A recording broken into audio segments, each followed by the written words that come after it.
Jay Crawford, Adam the Bull, Garrett Bush, Dustin Fox, Jason Lloyd, Tyvis Powell, plus, ba-da-da-da-da, you're loving him, Mikey McNuggets. And so many big names, it would take me hours to say all of their names. The ultimate Cleveland sports show starts now. Booyah! Welcome, everybody, to the latest episode of the Ultimate Cleveland Sports Show. That's the empty chair of Tyvis Powell, who will be here in about 15 minutes. Steve, you see Dustin Fox, G. Bush, and me, Adam the Bull. Did he zoom in on him like that? It was slow pan, too. Tyvis is taking his sweet old time getting up here to slow Cleveland. Zoom. I like those, man. Apparently, there was some really bad accident. He sent us a text. By the way, he shouldn't be taking pictures and driving, but we all do it. Yes. But he sent us a picture of it looked like a truck overturned on the highway. I did look on the traffic map, Yeah. and so it was like a mile of traffic. So like hopefully he gets through it. He's out of it. He told us his ETA is, I think, 11:15 or something. So he'll be joining us in a little bit. In the meantime, we've got plenty to get to here. The Guardians begin a huge 3-game series with the Tigers tonight. Let's go. I know Mike was at I forget the name of the arena now. Rocket Arena. Rocket Mortgage? Was he at the arena? Was it at the Mortgage? arena? It might have been in Independence. I'd actually Or maybe don't know, Independence. But he was at the presser this morning. That's why he's not here. Right. So we haven't talked about the Cavs in a while, deservedly so. There's really nothing to talk about. But before you know it, the NBA season will be back, right? I mean, it's almost October, dude. Like Right. they play in October. Yeah. So a couple of weeks. I mean, exhibition games probably start in like 2-3 weeks. Do they At least, do they yeah. have the lowest? Who has the shortest? I feel like in my heart, Yeah. I feel like baseball has the shortest. Like we just get done with the World Series and then they come back and it'd be like, oh, spring training, pitchers and catchers. I'm like, dang, bro, that's kind of wild. But which one has the shortest offseason? It's hockey, actually. Tennis.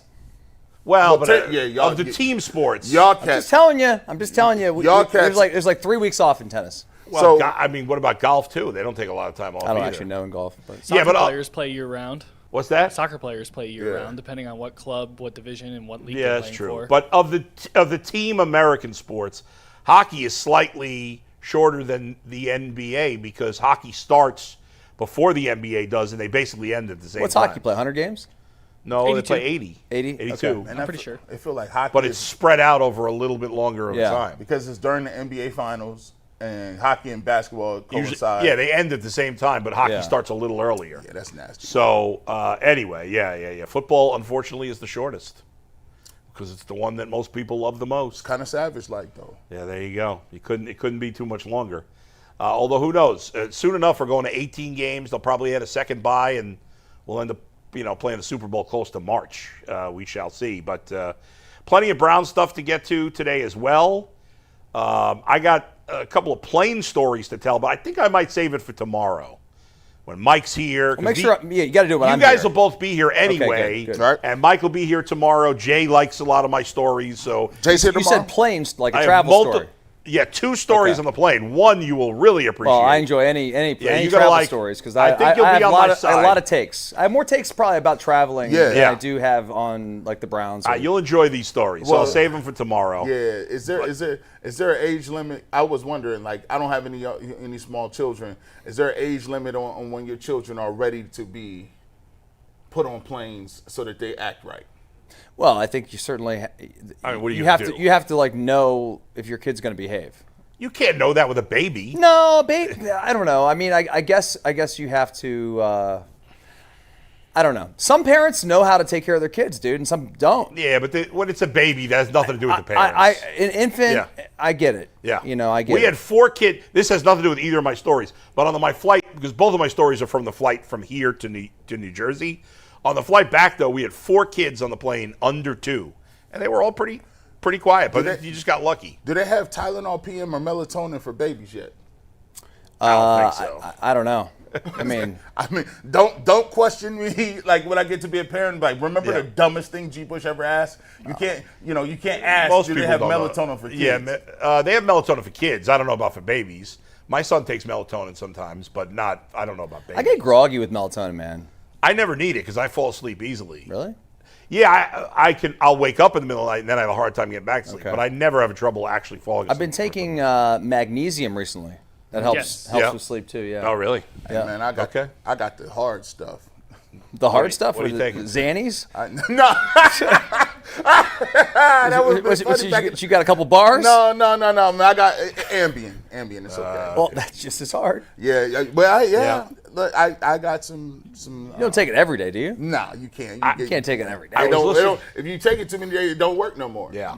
Be careful with that stuff, man. Very, I'm an addict right here, so that's very addictive. Yeah. I was listening to this comedian who was saying he gets super stoned every night before he goes to bed because he feels like he'll wake up in the morning still high, and that's when he gets his best ideas in the morning. I don't know if Seth that actually Rogen? works. That I'm sounds like guessing Seth it doesn't. Rogen. But what? Was it Seth Rogen? Sounds like Seth Rogen. No. Seth Rogen does smoke does. a lot of pot, but he's not a stand-up comic. I I don't even remember the name of the guy. But he's kind of right though.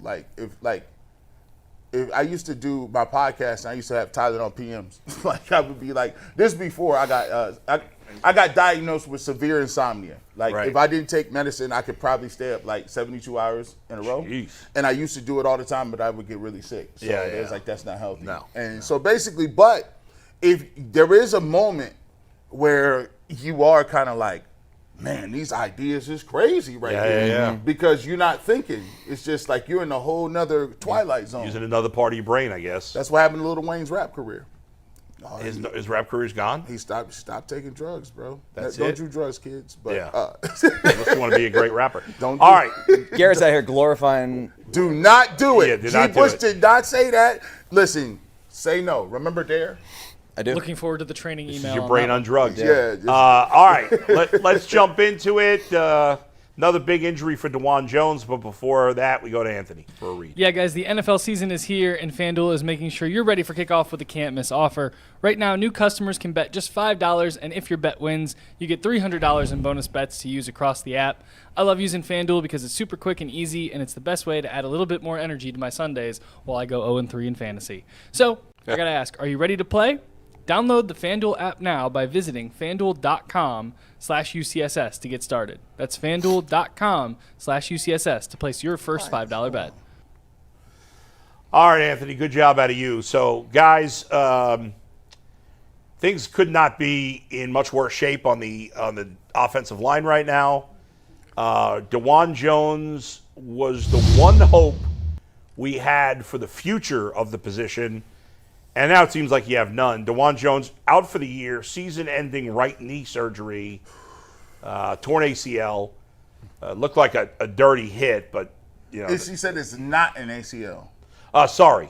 Mary Kay. We'll have Mary Kay on later. We'll have Aditi on later. It's not an ACL. But he's having some sort of knee surgery. He's out for the year. In the short term, obviously, you got these, KT Tunstall and whatever his name is, the guy who's been playing tackle. They don't really have any. They signed Tevin Jenkins. The guy was like a decent player, and now he doesn't play. I don't understand what's going on there. But anyway, Dawand Jones, who was the one guy you thought maybe you could rely on in the future, I don't think you can count on him at all. He's barely been able to stay on the field. I don't think you have a single set position on the offensive line for next year. So short term it's an issue, but long term it's a bigger issue. Well, go ahead. Dustin. It is. But I would say this much. I mean, the guys that we recognize their names, they're all getting old. Yeah. So they're going to have to revamp the entire offensive line. We talked about this morning, Tyvis and I, on his radio show about what they're going to do. I mean, the Browns have to draft a quarterback, and they also have to draft a left tackle very high in this draft. They have to find themselves an answer at that position, and then they're going to have to take probably 2 other linemen in the draft too. At least. Yeah. At least. And go into the veterans too. I mean, listen, that's funny. 2 of those 5 guys were Browns, of course, including Jed Wills. I don't see much point going into free agency right now. Do you, G. Bush? I mean, You're not getting no tackles at free agency. Right I'm bringing now. Jed Wills back. Really, I mean, what's the – unless you're in a position where you just can't protect your quarterback at all, I mean, what's the point of doing that now? Right. If you thought those guys were better than who you had. They'd already be here. Right, yeah. Right? And then in terms of, like, you're not going to make a trade right now for a tackle. Like No. we need the assets. You know. That's right. Yeah, this is what I talk about a lot now that we've kind of gotten over, well, not got over, but usually when you talk about a win, they get a win, and a probable win against a really good football team and the Packers, and you're kind of in the moment, you just want to celebrate and get that dub.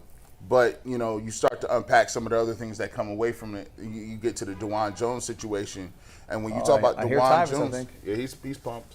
Yeah. He's excited. Yeah. When you get to Dawand Jones, this just goes to me from a bigger overarching picture, not just this year, but the major theme going for next year. I've always had a problem with this, seems like the Browns are going to be gung-ho. They're going to draft a quarterback next year, whatever the case may be. But you take a look at a couple of draft picks. Yes, we love what they did in this draft, but when you have a 3rd round and a 5th round pick in quarterbacks, you could have used those positions to bolster your offensive line. How great would it have been? Potentially, yeah. How great would it have been to have a 3rd round offensive lineman that you identified and could slide in there? Right. So those are, in those specific positions. And then you have to also think about it. Right. You have a situation where not only you want those positions, but now when you go into next year, I think a lot of times people will kind of fast forward and just say, oh, yeah, we're going to just package this with this, with this, with this, and get this. Like, yes, this sounds good. You're going to package that to get a quarterback. But now you're packaging that to get a quarterback, and you've lost all of your first rotation of offensive linemen. Right. And so how many picks do you have? And if, say, for instance, the Browns with this great defense are able to win more games than you thought, you're not in contention to have the 1st overall pick potentially or something like that. So now you're going to have to use something from the next year after that. Now, and on top of that, right, you still need receivers. You still need playmakers. So I think that's one of the things we always talk about. Even if you do have quarterbacks, yes, you have quarterbacks, but the first thing we say is who's protecting them and who you're throwing the ball to. And you need assets to do that. So the hope was Dawand Jones was the left tackle. The hope was, hey, maybe you find a quarterback 3rd, 5th round here with either Shedeur or Dylan Gabriel, and then you could use some of those picks in further years to bolster your offensive line. But it's a big loss. And generally speaking, I think it's going to be difficult to kind of make that up this year. Tyvis. You know what makes it would make all this better? And we developed some of the linemen that we drafted. Yeah. That would be a great way to get ourselves out of this hole. The Luke Whipplers, the Zach Zenters, who for the 3rd game in a row was a healthy scratch. Got to figure and let's face it, Dawand Jones was not playing well either. No, he was not. So, they moved him back to right tackle to try to fix what was going on because at left tackle things was just not looking well. So they put him back at right tackle, which he played at Ohio State, which he did at a high level. Even when he stepped in for the injured Jack Conklin, his first game I want to say was against TJ Watt, and he looked good at right tackle. He's comfortable at right tackle. Obviously, with his size, you would want him to be the premier left tackle, but right tackle was where he was at. It was unfortunate that he went down. It puts you in a situation where now, you probably do have to look at this draft and realize we got to go quarterback or tackle, depending on how these quarterbacks shaking out, because everybody's talking about beginning of the season.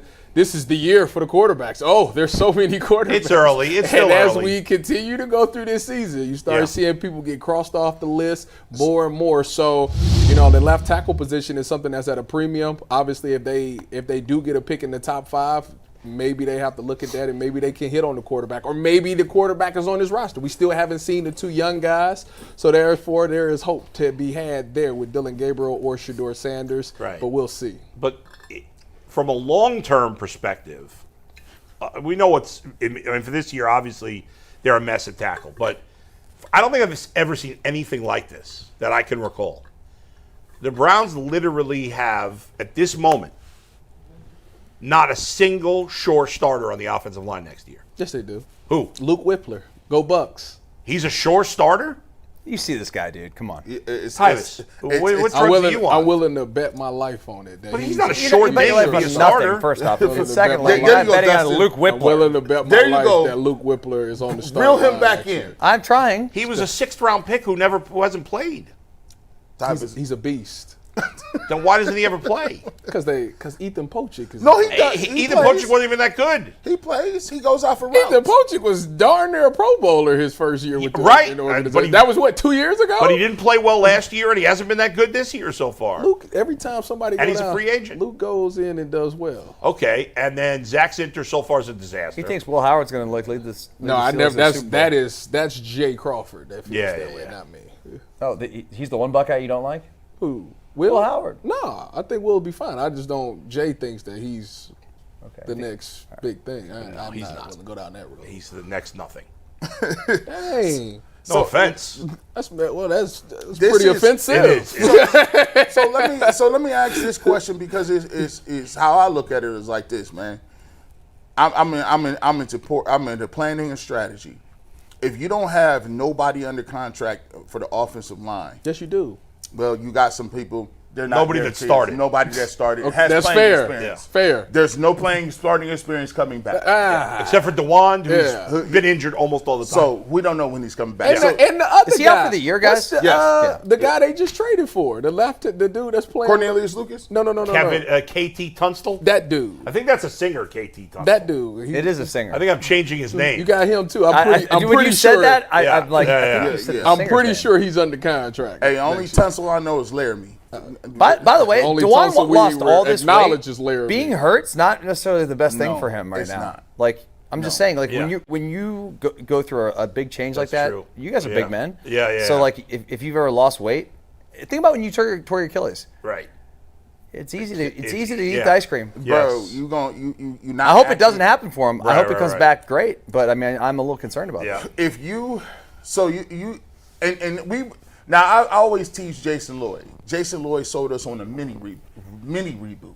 Yeah. The 2-year cleanse, he calls it. I'm like, boy, you good, man. That 2-year cleanse you had, that was crazy. This, if you don't have any linemen and you draft a rookie, that 2 has turned into 4. Well, I think it could. You're right.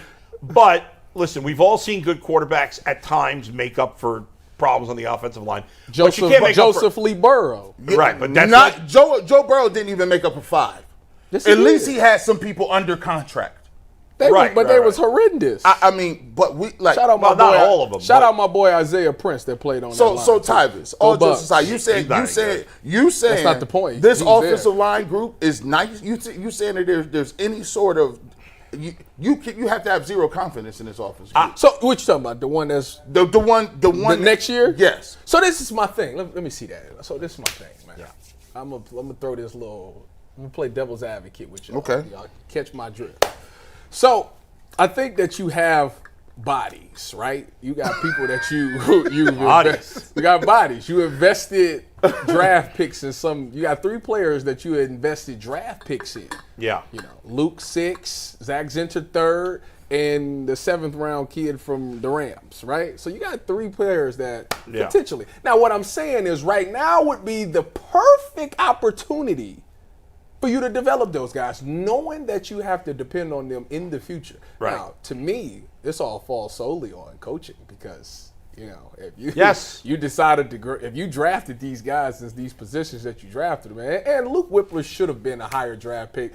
The reason he failed is because of the inexperience that he had. You know, he kind of left a year early. He probably should have stayed his 4th year. He probably would have been one of the top centers. But that's neither here nor there. He's in the league now. We're talking about the now and the present. I tell you what. If Bill Callahan was still here, I bet you we wouldn't be having these conversations. So if a guy's gonna leave your organization, you best to do your best job to replace that guy or get somebody better. So far, we have failed miserably these last 2 years. But you know what?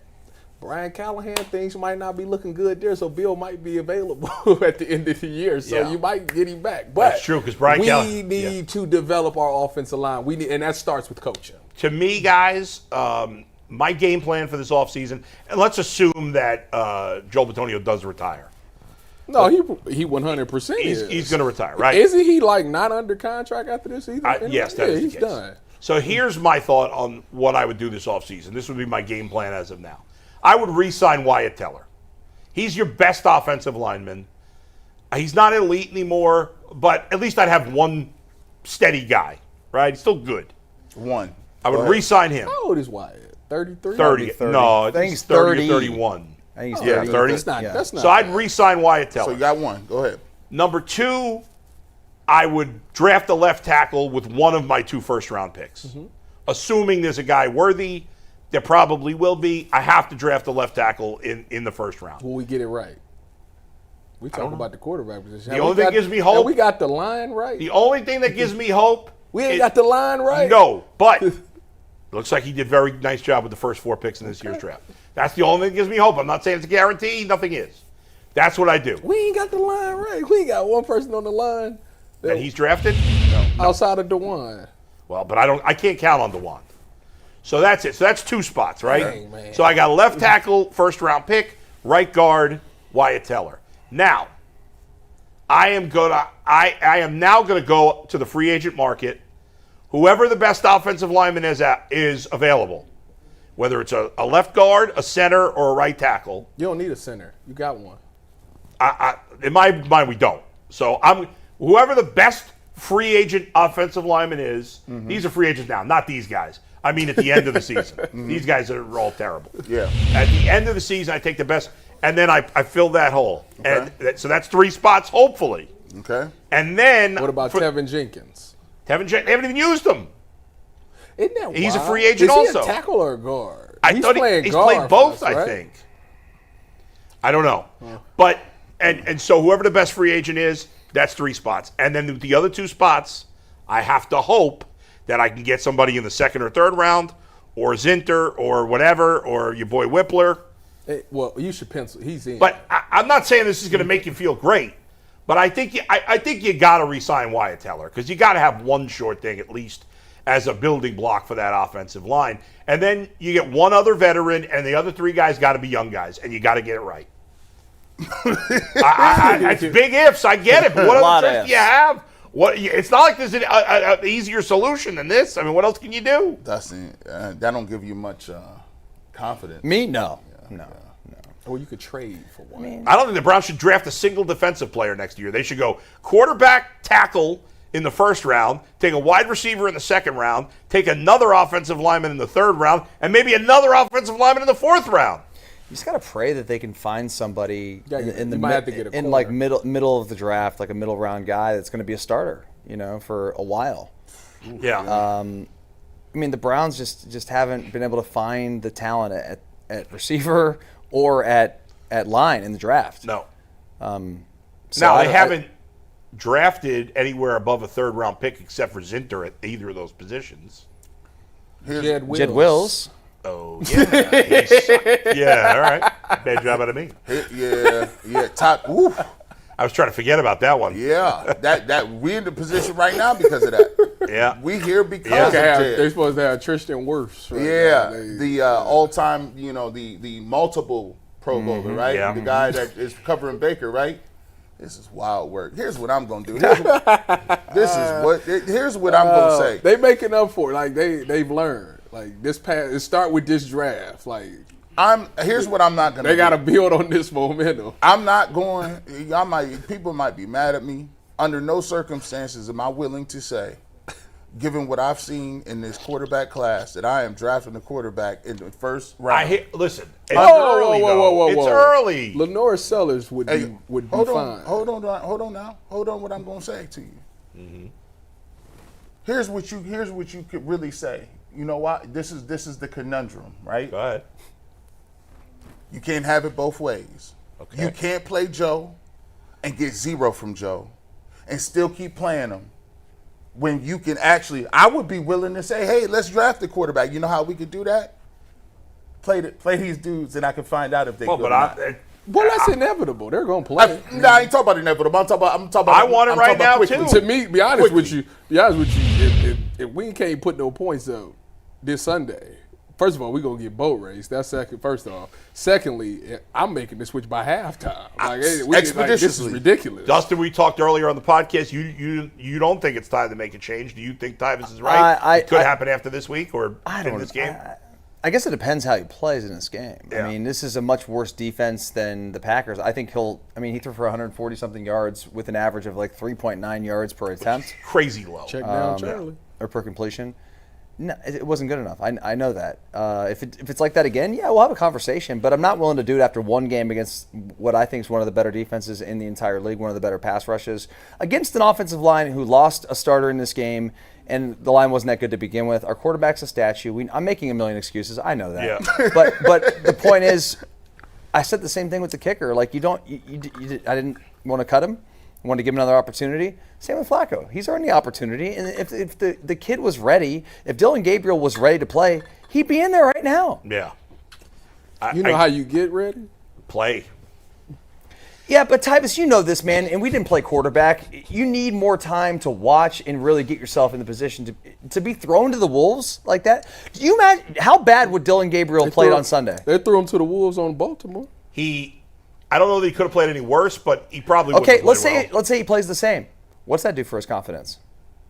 As I always say, if a guy is going to lose his confidence based on one poor game, then he was never going to make it as a quarterback. Dude, maybe so, man. Yeah. But the guy is not a top pick. No. So but that's why I don't worry about it. If he craps the bed because of its OB. But he's a third-round pick. So Yeah. I just think you got to be careful with the guy. And I hate to say it, I sort of trust the Browns are going to put him in there when he's ready to go. So if, let's say Joe's terrible in this game, and they decide, okay, next week they're going to England, but they're playing the Vikings, although the Vikings just kicked the crap out of the Bengals. Their defense played well in that game. The Vikings had, I think, 2 defensive touchdowns. Man, listen, I keep saying they're not going to fight the rebels somewhere in the dark continent, bro. These dudes, they're not going to the Middle East to fight in Afghanistan or something, bro. They're going to London to play a football game. We got to stop acting like these dudes is. Dylan Gabriel then played more games than anybody in the history of college football. Is that true? At quarterback. Really? Yeah, he played. I mean, I guess guys played like 6 years He now. started six years, dude. Oh, man. Like That's crazy. 3 different programs. Yeah. You think UCF, Oklahoma, and Oregon. So it's not like he's gonna go melt out there, bro. Like it's not. And by the way, we gonna say this year, but Tyvis, I guarantee when you draft a quarterback in the first round, they ain't gonna have none of these excuses. They're gonna be right out there playing, ain't they? Patrick Mahomes. There you Jordan go, Love right out there playing. Did not play right away. But I'm just saying, because both those teams had quarterbacks. we ain't got no quarterbacks, so they playing. By the way, the one guy that I like is Nussmeier. Oh, you do? Yeah. Has he been any good so far? He's really good. Yeah. They're undefeated. They're top. They're number 3 in the country. I think their offense is a little shaky. I think he's a little shaky. You think he's shaky? The knock on him was that he was tied for first place with interceptions thrown in the SEC last year. Yeah. Threw like 26 touchdowns. All I know is 12 or 13 picks. at this time, what was it, 7 years ago, nobody was talking about Josh Allen. Right? Nobody. And nobody was. And people were talking about Lamar because he's been great, but people weren't talking about him as a top pick, and he went 32nd. Nussmeier reminds me of like not like Josh Allen because he's not as athletic, but I mean like just kind of like size. He's got the big arm. I don't know, man. I did an LSU game last year. I did one of his games. It was against Nickel State. It wasn't like a tough opponent, but we got a chance to dive in and like learn about his game. And I think he's a big kid with a big arm, and he's smart. And he came back for another year. Like I do think. I mean, Cade Klubnik's, you can't draft him right now. You can't touch him. He's done. Right. Like you just can't touch him. Is Nussmeier only 6'1"? I think he's like 6'2.5". How big is Sellers? Big. I think he's 6'3", maybe. What's he battling injury-wise right now?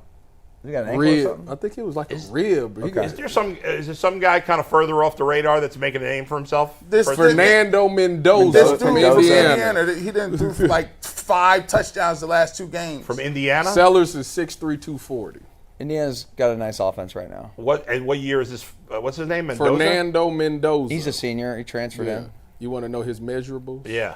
He is 6'5", 225. Big, like big that size. We'll see him soon. Yeah. We're going to see. Yeah. All right, let's talk, switch gears from offense to defense. Go ahead, Anthony. Yeah, guys, before we get to our next topic, it's time to fuel up and turn it up with 5-Hour Energy Transfusion. This grape, ginger, and lime-flavored shot brings the iconic taste of a golf course favorite to a non-alcoholic boost, perfect for sinking birdies and making great memories with friends. It's a hole-in-one for your energy game. Whether you're out on the course or you just need an extra push to get through your day, 5-Hour Energy Transfusion delivers the clubhouse flavor you love without ever leaving the green. And golf is all about good times with good people and good flavors.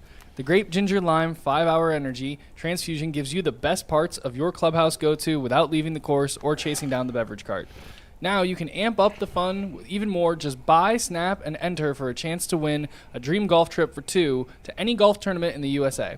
Tee up that trip. Visit 5hewin.com for full rules and entry. No purchase necessary, and it excludes the Masters tournament. Ends October 31st, 2025.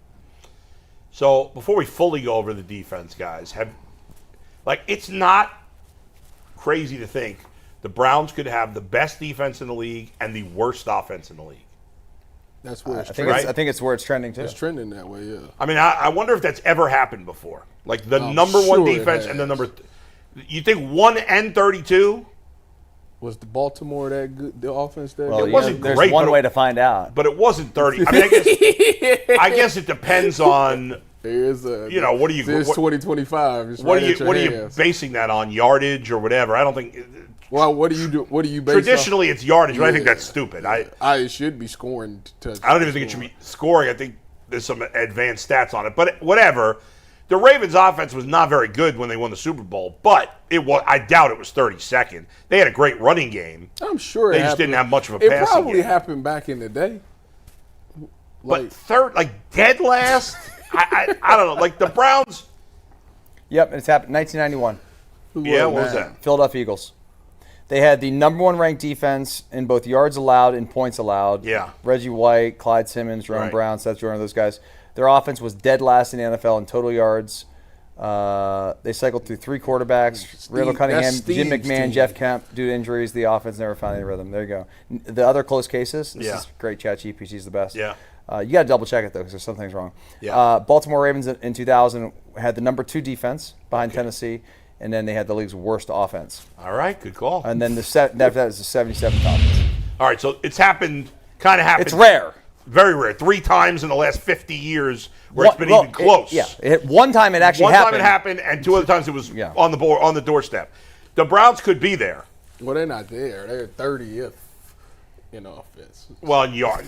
Who's worse than the Browns offensively? Who are the 2 below them right now? I don't know. That's actually Saints, maybe? Where's the Titans? How's Cam Ward playing? I haven't paid any attention to that. He must not be playing that well. They were criticizing who's the coach there? Brian Callahan. He blew up at like halftime. Yeah, something happened before halftime. He had made some serious bonehead decisions before halftime. Really? Yeah, I just saw a headline. I didn't see the game. Bill Callahan might be on the move. Yeah. They said Tom Brady said something, and I don't know why we don't really get into it more often. He said, we make it a habit of questioning where guys rank. We put guys in the top 5 in terms of quarterback and tier list, and we go crazy. He's like, but let me just tell you this. Like, he was like, there's multiple guys in the NFL that are quarterback coaches, offensive coordinators that have no clue. And he said, we don't rank those guys. He was like, sometimes you got the 32nd ranked quarterback coach, and you got the 32nd ranked offensive coordinator. But we go to yeah, but we don't know that. Like, how are we supposed to know that? So we can't make lists. Here's the thing. But that's the point. Right. How do we know? All we see is the product. I can tell you how you know. You can look at a guy like Sam Darnold, who was with the Jets. He was trash, and then he went to Minnesota. He flourished. Carson Wentz, right now, 1 game Minnesota, he looks good. Daniel Jones, he's there. He goes there. He goes to Indiana. Now he's Indiana Jones. That's how you can tell. Geno Smith. You could blame that all. You need more of a sample size, but I get what you. Yeah, in you some can of those blame cases. all of that on the offense I'm coordinator. curious. I am curious to see how Daniel Jones pans out here in Indy. I like he's played early Indiana on. Jones so far. Danny Dimes is dead. Indiana Jones is alive. He said, Is that what they call him? That's what they call him. No, I Danny get Dimes it. is dead. He's Indiana right. Jones. But from our perspective, like how how do you rank one offensive coordinator versus another? Well, you could just look. They got numbers out there that says your offense has been mid for years, but we kind of like you because your offense. Baker Mayfield. Yeah. With us, he was just. But He goes to Tampa Bay. Yeah. He was terrible in Carolina too. Well, who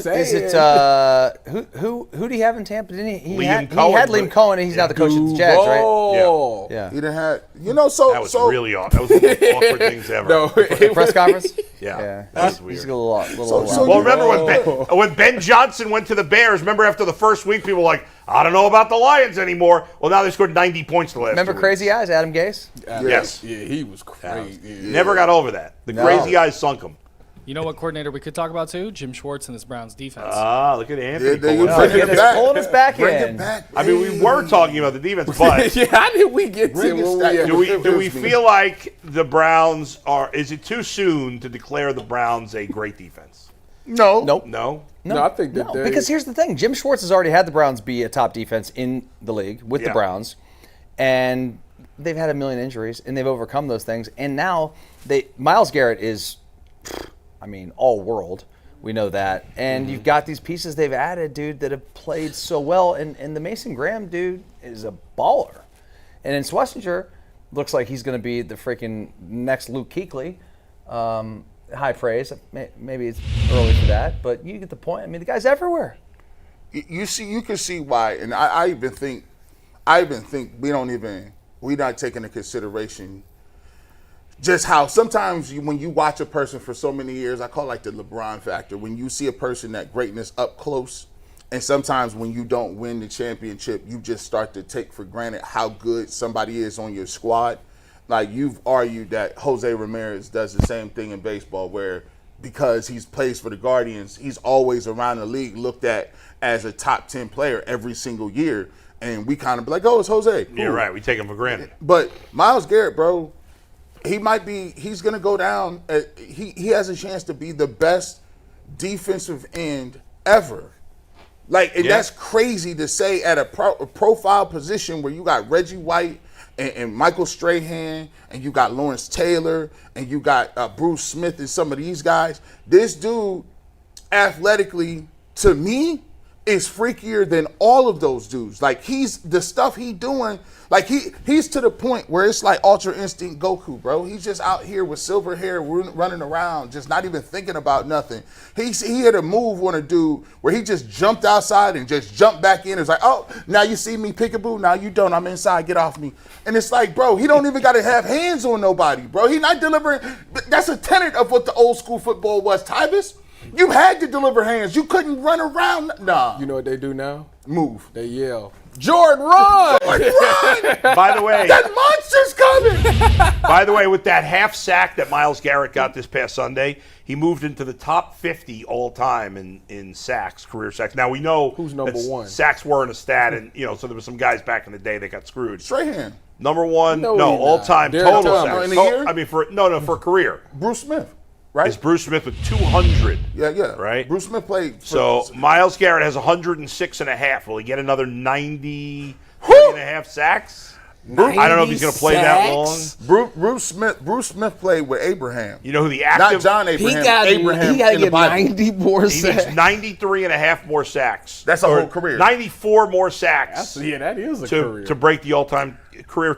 The active sack leader, you know who it is? Hold on, don't say that. Active sack. I'll tell you that Myles Garrett, among active players, is 6th in career sacks. Active 6 players. Active. Von Miller. Von Miller is first among active players. How many he got? He has 131. So Myles Garrett's just 24.5 behind him. And the 131 is good enough for 21st of all time. So let's say Myles Garrett gets, I'll be conservative, and say he gets 30 sacks next 2 years, right? Conservatively. Mm-hmm. If he gets 30 sacks, or including this year, so let's say another 25 sacks the next 2 years, not including what he's done already this year, that would put him up to 131.5. So if he conservatively gets only 25 more sacks the rest of this year and next year, he would move into 21st all time. Very realistic. He got to get 20? 25 or so. To get, let's 25. see, to get to the... From now. Michael Strahan, by the way, is 10th all time in sacks. And where's he at? 141.5. So he's only 35 away from being Miles in the top 10. he had Myles Garrett will be in the top 10 all the time, no doubt. Miles got if he stays healthy. back-to-back 14 sack seasons, right? Last year and the year before he had 14. So okay. He only needs. He needs 53 and a half sacks. He needs one of them 20 sack seasons. He needed 22. Yeah. He's gonna. I think he'll at least get to 4 all time if he stays healthy.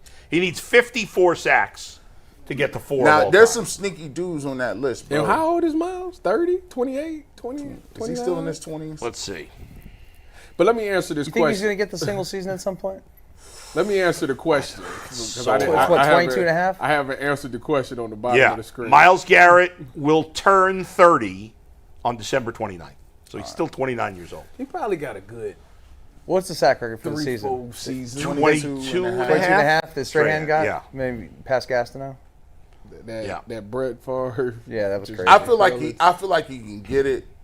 He just needs. He's at what now, 4? He got 4 This season? Yeah. He's got 4.5. 4.5? Yeah. By the way, Mark Gastineau is next up on the career list of who he's going to pass. He's got 1 more career sack than Myles Did Garrett. Gastineau have a great career? No. Or just like a really good, like He was 5 really. years? Couple years.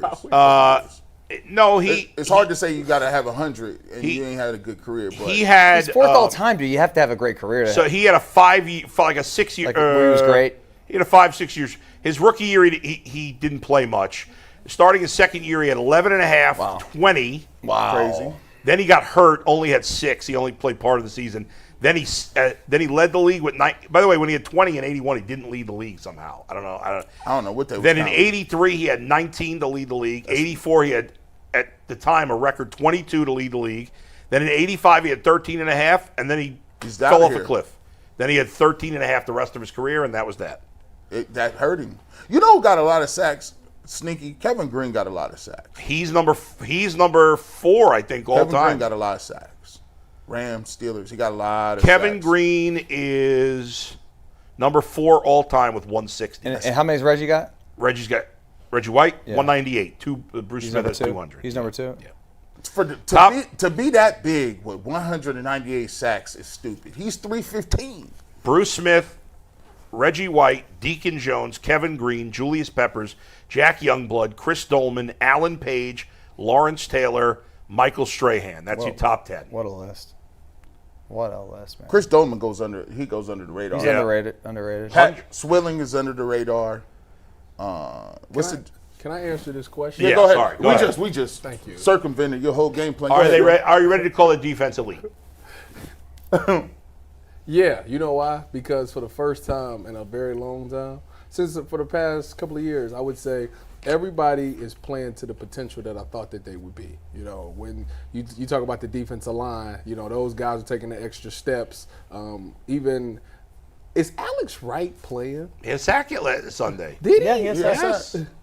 Wow. It's unlike you to miss that. They got a lot of people that can get sacked. And your boy, you were right, by the way. Why Take back. you came in and didn't even get to Malik Collins. You just Yeah, it's your guy. You let him drive, bro. I told y'all that. Mr. Raw Dog. Yeah, I can't believe. I already told y'all he was gonna be good. There's actually the funny part about it all is Mike Hall's supposed to come back soon, and right now it's a fight for that spot. You know what I'm saying? Like, Oh, yeah, I'm not messing with Graham and Collins are definitely the see, starters. that's what I'm saying. He's going to have to be a rotational guy. But Mike was playing good ball too, though. He better resurrect Yeah, that good you ball. better play better than good ball. You know what? It's a good Yeah. problem to have. You got Yeah. Oh, 3 yeah. guys that's really getting it done. The linebackers, you know, Devin Bush and Carson Schlesinger, obviously them two flying around making plays, boy, they turn nothing down. They looking for all the smoke. So Greg Newsom's making himself some money right now. Yes, he is, and I keep thinking to myself, at the end of this season, I know a lot of people have been on.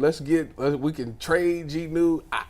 I'm just saying. I'm with you. It's hard to let a dude go that's playing well when you got another guy that's coming Let's go back trade from Emerson and re-sign from an Newsom. Achilles injury. And Emerson's speed on the mat was 82 already. So when he come back, Yeah. it's like 78. Yeah. I think the Browns got to bring Newsom back and let Dale Pitt is playing like the guy that I thought he was going to be. Like, he's just smart, man. The way he set people up, the way he anticipates things, you could tell that he's a dude that watches a lot of tape. Like, he watches a ton of tape because I could just tell how he moves, how he predicts what's about to happen, how he knows, like, if I do this and show this, then they're going to end up thinking this is open, so I'm going to take that away. Like, he's playing some really good ball right now, and Hickman is invisible, which I like. Yeah, Hickman has not been noticeable right That's now, it. which is perfect because if he's noticeable, that means somebody didn't blew past him, or he didn't get somebody to hit a post down the middle, or Something. he didn't miss the tackle in his 88 not to get. He back there. So Like, we're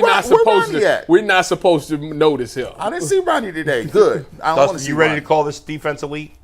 Or you got to see more? He said he started it off by saying I think so, and I give you the reasons because Yeah. they've been elite before, and my bad. they're better now. They have better players.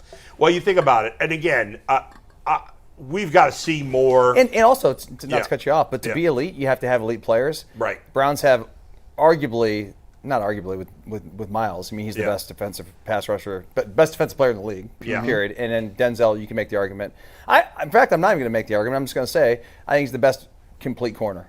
Yeah, his tackling is unbelievable too. I think he's playing. Yeah. I think Denzel has played his best football since the start of last year. I love watching him play. He's unbelievable. And like he's paid. Like he has nothing to prove. Like he's a baller. Yeah. Like those guys can be divas. You know, this time is a corner. You can just be. You don't have to worry about like tackling and stuff. You're like, it's not my thing. You worried about? Yeah. I'm worried about the length of my socks. My socks is. And not he doesn't. crushed up. He doesn't turn those big hits down. Like this game, that one tackle he made was a great play. Unbelievable. You know, if Schlesinger and Graham are as good as we think they are, because they've both played great through 3 weeks, they've got to prove it more. You can't call them elite players based on 3 games, but they seem to be trending in that direction. Both of them. Does anybody disagree with that? No. No, to look at the stats. So, like, it's possible that the Browns have 4 elite level players on defense. You know what's And they've never had that, or at least not, in any modern history. You know what's had 4 crazy? elite defensive players. is that I need to take a moment to say this. We criticize AB a lot, right? Yep, we do. And rightfully so. He's had a great draft. Rightfully so. Do you know on this defense, it's only 2 players that they didn't draft or acquire?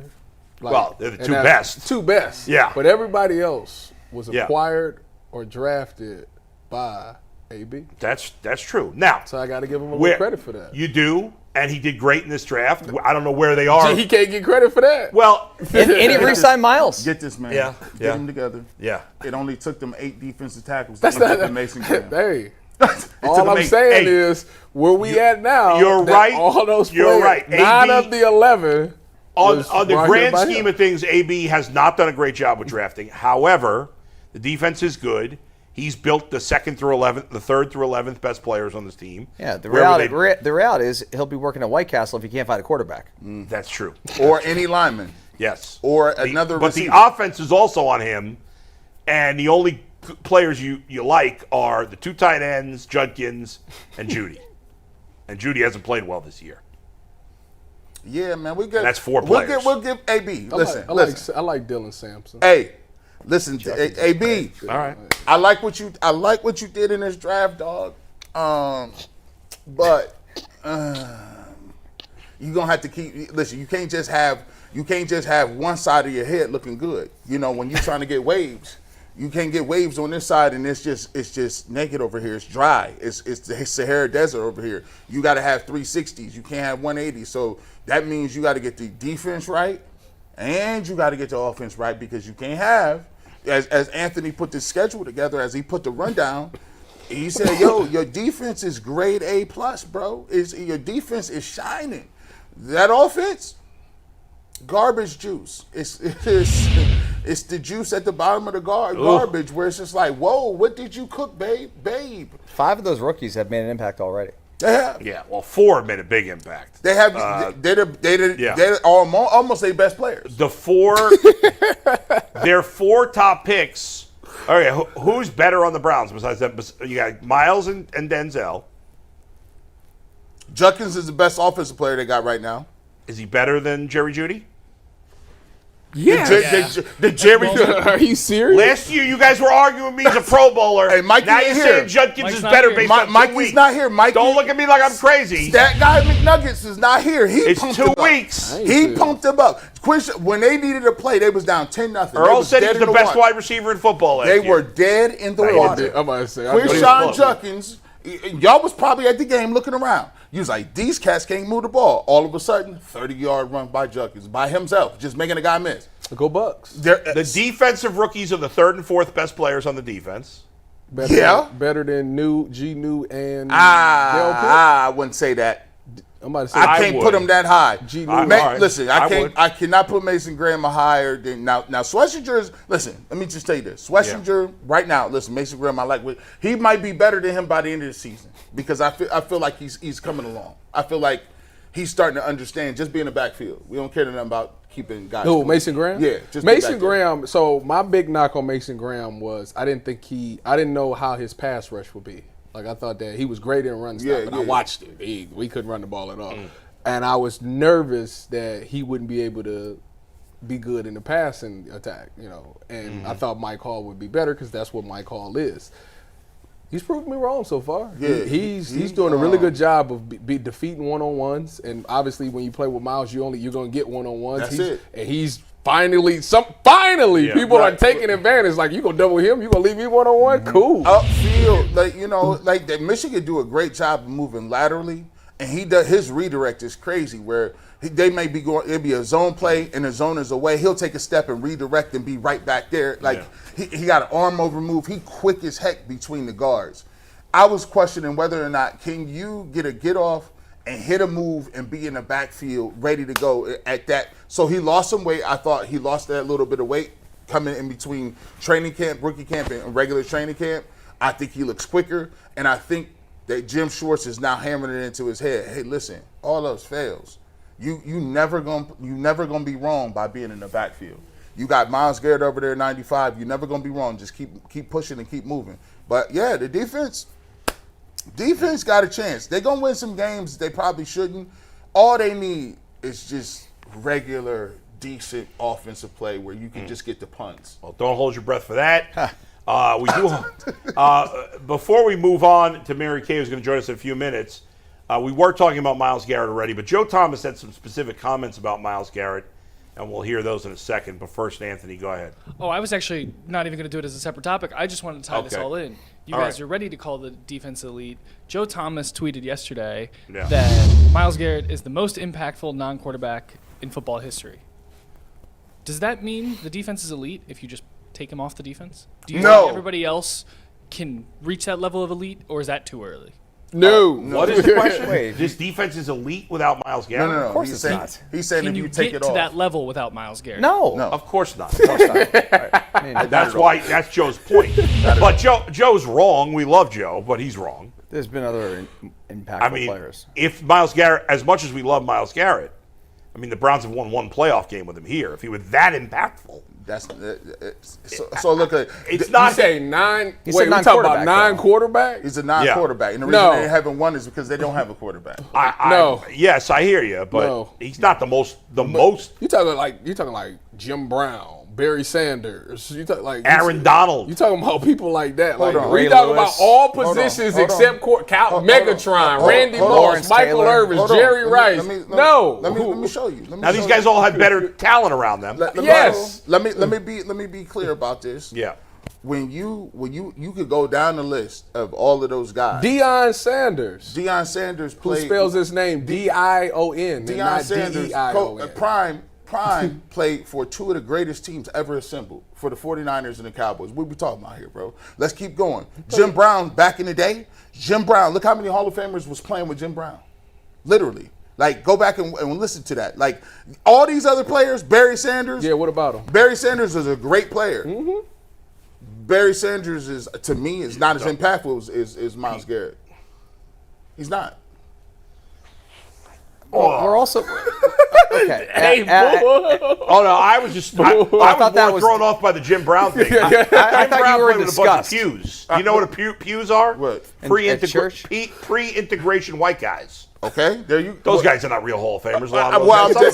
I'm just saying. What I'm saying is, it's just like the basketball players for integration. If you take a look at all those people you mentioned, and the teams and the players that they playing with, and you look at Myles Garrett, nobody has been drafted and was 1-31. I hear and you. Get triple teamed the most. Listen, first of all, trying to decide who the most impactful non-quarterback of all time is impossible. Let me give you this. You can't even answer the question. Ray Lewis. I said Ray Lewis. Yeah. So Ray Lewis, let me tell you about impact. Ray Lewis not only played with monsters, Ray Lewis played with all-time greats at other. Ed Reed, all-time great safety. Dude. Sackmaster Terrell Suggs, all-time great defensive end. Haloti Ngata. So now you're going to hold it against him? No, I'm saying he's Do you think Myles Garrett is the most impactful non-quarterback in the history? He's on a short list of 3. How do you even? No, he's a short list of 3. How do you even decide that? Let me ask you this. Let's go Aaron Donald. Okay. Who he play with? Hey, listen, I said a short list of 3. Aaron Donald was one of those guys. I just wanted to dip this in the mud. I said a short list of 3. So let me ask you this. How about Walter Payton? So let me ask you this. Right? But they had nothing on offense. Their offense wasn't very good. They had the greatest defense. I know that. You making my cases here, people. Keep going. Let's go. So you're saying that Myles Garrett gets on the list because those guys had good players around them? Myles Garrett gets on the list because he's the only dominant player for years on this roster, and he still wrecks games. And coaches, I've never heard a coach say, we can't even run this formation. Let me ask you this. The most dominant player to ever play this and didn't play quarterback's Randy Moss. I'm sorry. Let me ask you this. Adrian Peterson. Randy Moss is on that short list. Adrian Peterson. Let me ask you that. Give me Adrian. Who was on Adrian Peterson's team? I like Adrian Peterson. He's not. And everybody knew he was running the ball. Guys, it's AP. This is it's AP. We're getting in the weeds. Listen, but here's this the is problem. I put it in the chat. I need to know what you think. Is he on the list? Here's the problem.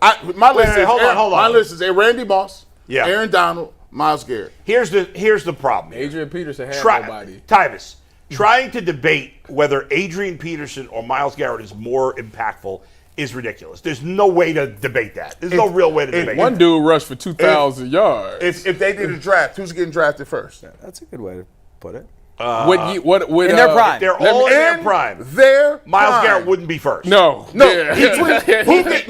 gets drafted first? Adrian Peterson or Myles Garrett? Myles Garrett. There we go. Wait, what are you talking about? He said, how do you judge who's more impactful? If they were in a draft and they were coming out at the same time, what would you draft? What era of football we the playing? Same era. They played in the same era. They did. But G. Bush, they did. Anthony Munoz would get drafted before Adrian Peterson. Is he more impactful? No, because he plays a non-impact position. The era matters. But it doesn't affect the game like Joe Thomas. It does affect the game. Joe Thomas is one of the best 5 tackles ever. Yeah.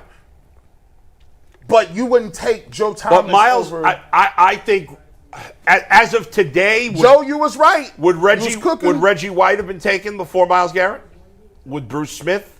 Would Lawrence Taylor? Those I'm not saying guys, definitely. I'm just Aaron Donald. It's a good chance. Yes. Yeah. In that era. Ray Lewis? No, I'm not taking Ray Lewis. Lawrence Taylor? Probably. I'm not taking the middle linebacker. You got to think about it. Ray Lewis is great. I love Ray Lewis. Jerry Rice? He wouldn't be that in this era. Huh? Randy Moss? He mentioned Randy Moss. Here's why I say impactful. Yeah. Randy Moss changed the lexicon and the conversation of how you talk about people. When you go up and they throw a jump ball to a person and he go up and catch it at a high point, they call that you getting mossed. You got mossed. You got dunked on. Yeah. Randy Moss was the guy who really just was like, hey, Tom Brady was like, just drop back and throw it as far as you can. And you'll never throw Randy Moss. Underrated. We didn't even mention Marshall Faulk. But by the way, it doesn't even matter if he's the most impactful non-quarterback of all time. The fact that he's in the conversation tells you all you need to know. There it is. That tells you all you need to know. No disrespect to the rest of them. I love Randy Moss or Ronnie Lott. I love Prime. I thought he was revolutionary. Deion played both sides of the ball. I even think guys kick returner like Devin Hester. Devin Hester was like I got cut for him. So. He changed the whole game. You couldn't get to Hester. He changed my at life. all. That's what he did. We hate Devin Hester here. Who knows? We're anti-Devin Hester. You know what? It's Tyler Lockett's fault. If Tyler Lockett never broke his leg, who knows what Tyvis Powell would have been? Because I still would have been in Seattle. Tyvis, you got 6 shows. You're doing abundantly well for yourself. But think about who I could have been. I heard Ibuka talk. You got to come to a Tyvis, I heard Ibuka talking about.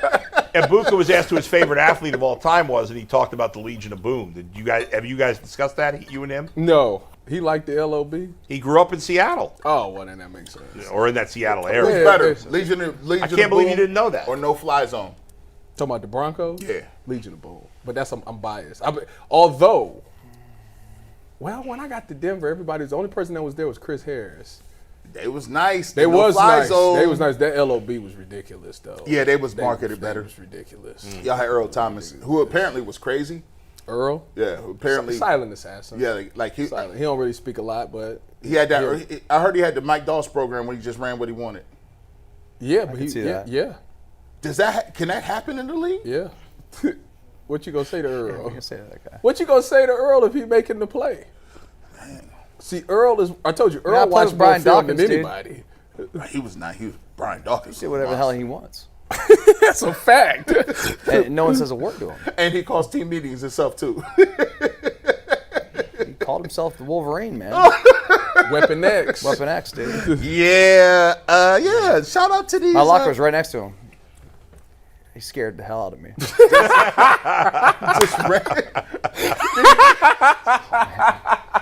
The fact that I was like his servant. I did everything he asked. The fact that he's dead serious about this. See, is I was crazy. defiant. I'm not doing nothing you ask. He was nice though. He's a man of God. He was a good man. Yeah, so was them. So was the LOB. No, I'm just saying he wasn't like an a-hole. Yeah. They tried to be. I just wasn't going for it. Yeah. Anthony, we done took you off the trail. All right, let's go. We got Mary Kay so you coming guys- up. Oh, but let me before you get to this. What is the biggest amount of a tab you had to pick up? For like Are you talking about rookie dinners? Yeah. My- I didn't pay it. bill- They tried to make me pay. My bill was, I want to say it was $17,000. What? I paid $1,000 of it. That's ridiculous that you Hold don't pay on. anything. 17 racks? I want to say it was 17. How many people What were they eating? order? Oh, they ordered Louis the 13th. That's it. That'll do But it. they was ordering bottles. I don't do it. That's terrible. That's messed up. Then we was at the nicest steakhouse in Seattle, and what happened was I knew I was undrafted. Yeah, I was gonna say they couldn't even. They And shouldn't be able to ask you the for other money. rookie was undrafted too. So all week they like, we don't care about none of that. You better call your bank. Make sure you call your bank and let them know ridiculous. that you about to pay this tab. So we got there. And I'm like, well, I'm going to do the cheap thing. I ain't going to eat. I'm trying to save me some money. This is dirty work. I ain't going to eat. This But is I ended up eating. So when the bill came. Part of it is they just want to see you pucker. Yeah. So Now there are some a-holes that will hold But you he to still that, have to pay $1,000. which is a lot. I think you shouldn't have to pay anything. I had to pay, Yeah. I paid $1,000. Dre paid $1,000. Sherm and Cam split the rest. All right, so No, they tried to make me pay for that Love Boat, and I said no. Oh wow! Oh yeah, this is wild work. I forgot that was your era, Yeah. Dustin. So they was taking around the hat, Taking and around the collection hat. plate. Dude, You know, tell per you something diem right on now. the flights, they got took 2 that from minutes? us. Yeah, we got some. go. Go ahead. dude, they tried to. I was on IR because I got hurt my rookie year, you know. So I was like, kind of like laying low. Yeah, I'm cool. And then they started talking about the rookie party, and like I heard all these plans. I mean, they were bringing in these strippers from Atlanta and Vegas and Miami, blah blah blah. And they're going to rent this boat. And we had 2 first-round picks that year. We had Troy Williamson and Erasmus James, and they both had gotten like ridiculous. I mean, like each got like $20+ million. Because it was that pre the he's 05, dude. It was pre that slotted stuff. Oh Yeah, the last person that got that Sam Bradford. Bradford, yeah. But anyway, so they were making those guys pay like, I don't even want to say, like 35, 40 grand for this party. I mean, it was like a couple $100,000 for this party. And they told me I had to pay $10,000. 10. Like I didn't even feel like I was part of the team. Like I was barely even in meetings. Like I didn't go on the field. Like I was just there working out and stuff. Dude, I was when I found out that they were like trying to get 10,000 out of me. Yeah. Bro, I was hiding at the facility. No, but you literally like, yo, I'm like hiding, like jumping in the clothes hamper. I'd go in, do my workout, and like I knew there were a couple times like they were coming off the field, and like, dude, I'd go and hide in closets. I swear to God, I swear to God. Because they was just like, let me get that 10 right now. Yeah, because like Smoot would be up my ass about it, and Corey Chavis and those guys were like, hey Fox, man, we gotta get that cheddar, man. Get that Fred Smoot, the guy, the Mississippi State corner. Didn't he bench the press like two times? Yeah. But he got that. Yeah, he's a cool cat, man, and I mean they were all pretty cool except for the guys that were in jail now, but. These stories, they were not like the best guys. This is wild work. This is crazy. 10 racks, man. 10 when bands. I seen that $17,000 check and they handed it to me, man, I was like, I stopped going to meetings. like the meetings after practice. Like I went to them until they started like asking for the money. Yeah. And I just dipped out early. Yeah. I gotta go. And then it happened, and then the coaches didn't say anything about it. They weren't like, why was it on meetings? I was on IR. Like out of sight, out of mind. Doesn't matter. Man, that is wild. That you that 10 racks. Anthony, we have Mary Kay. Give me 1 second. I'm checking her into the system. Okay, very good. But that's crazy. It just goes to show you. And that's 20 years ago. 10,000 is a lot of money back then. 10 a lot now. Man, what you mean? But you was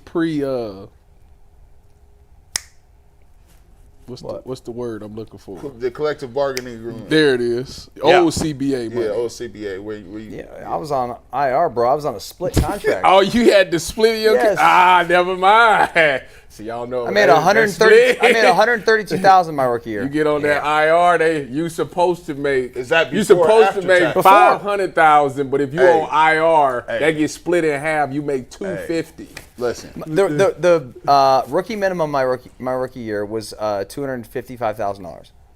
It was, and they cut that in half. It was $450. They put me on IR. They cut that in half. And then you had to pay taxes. And you pay tax on that, and then pay your agent. You had to pay your agent.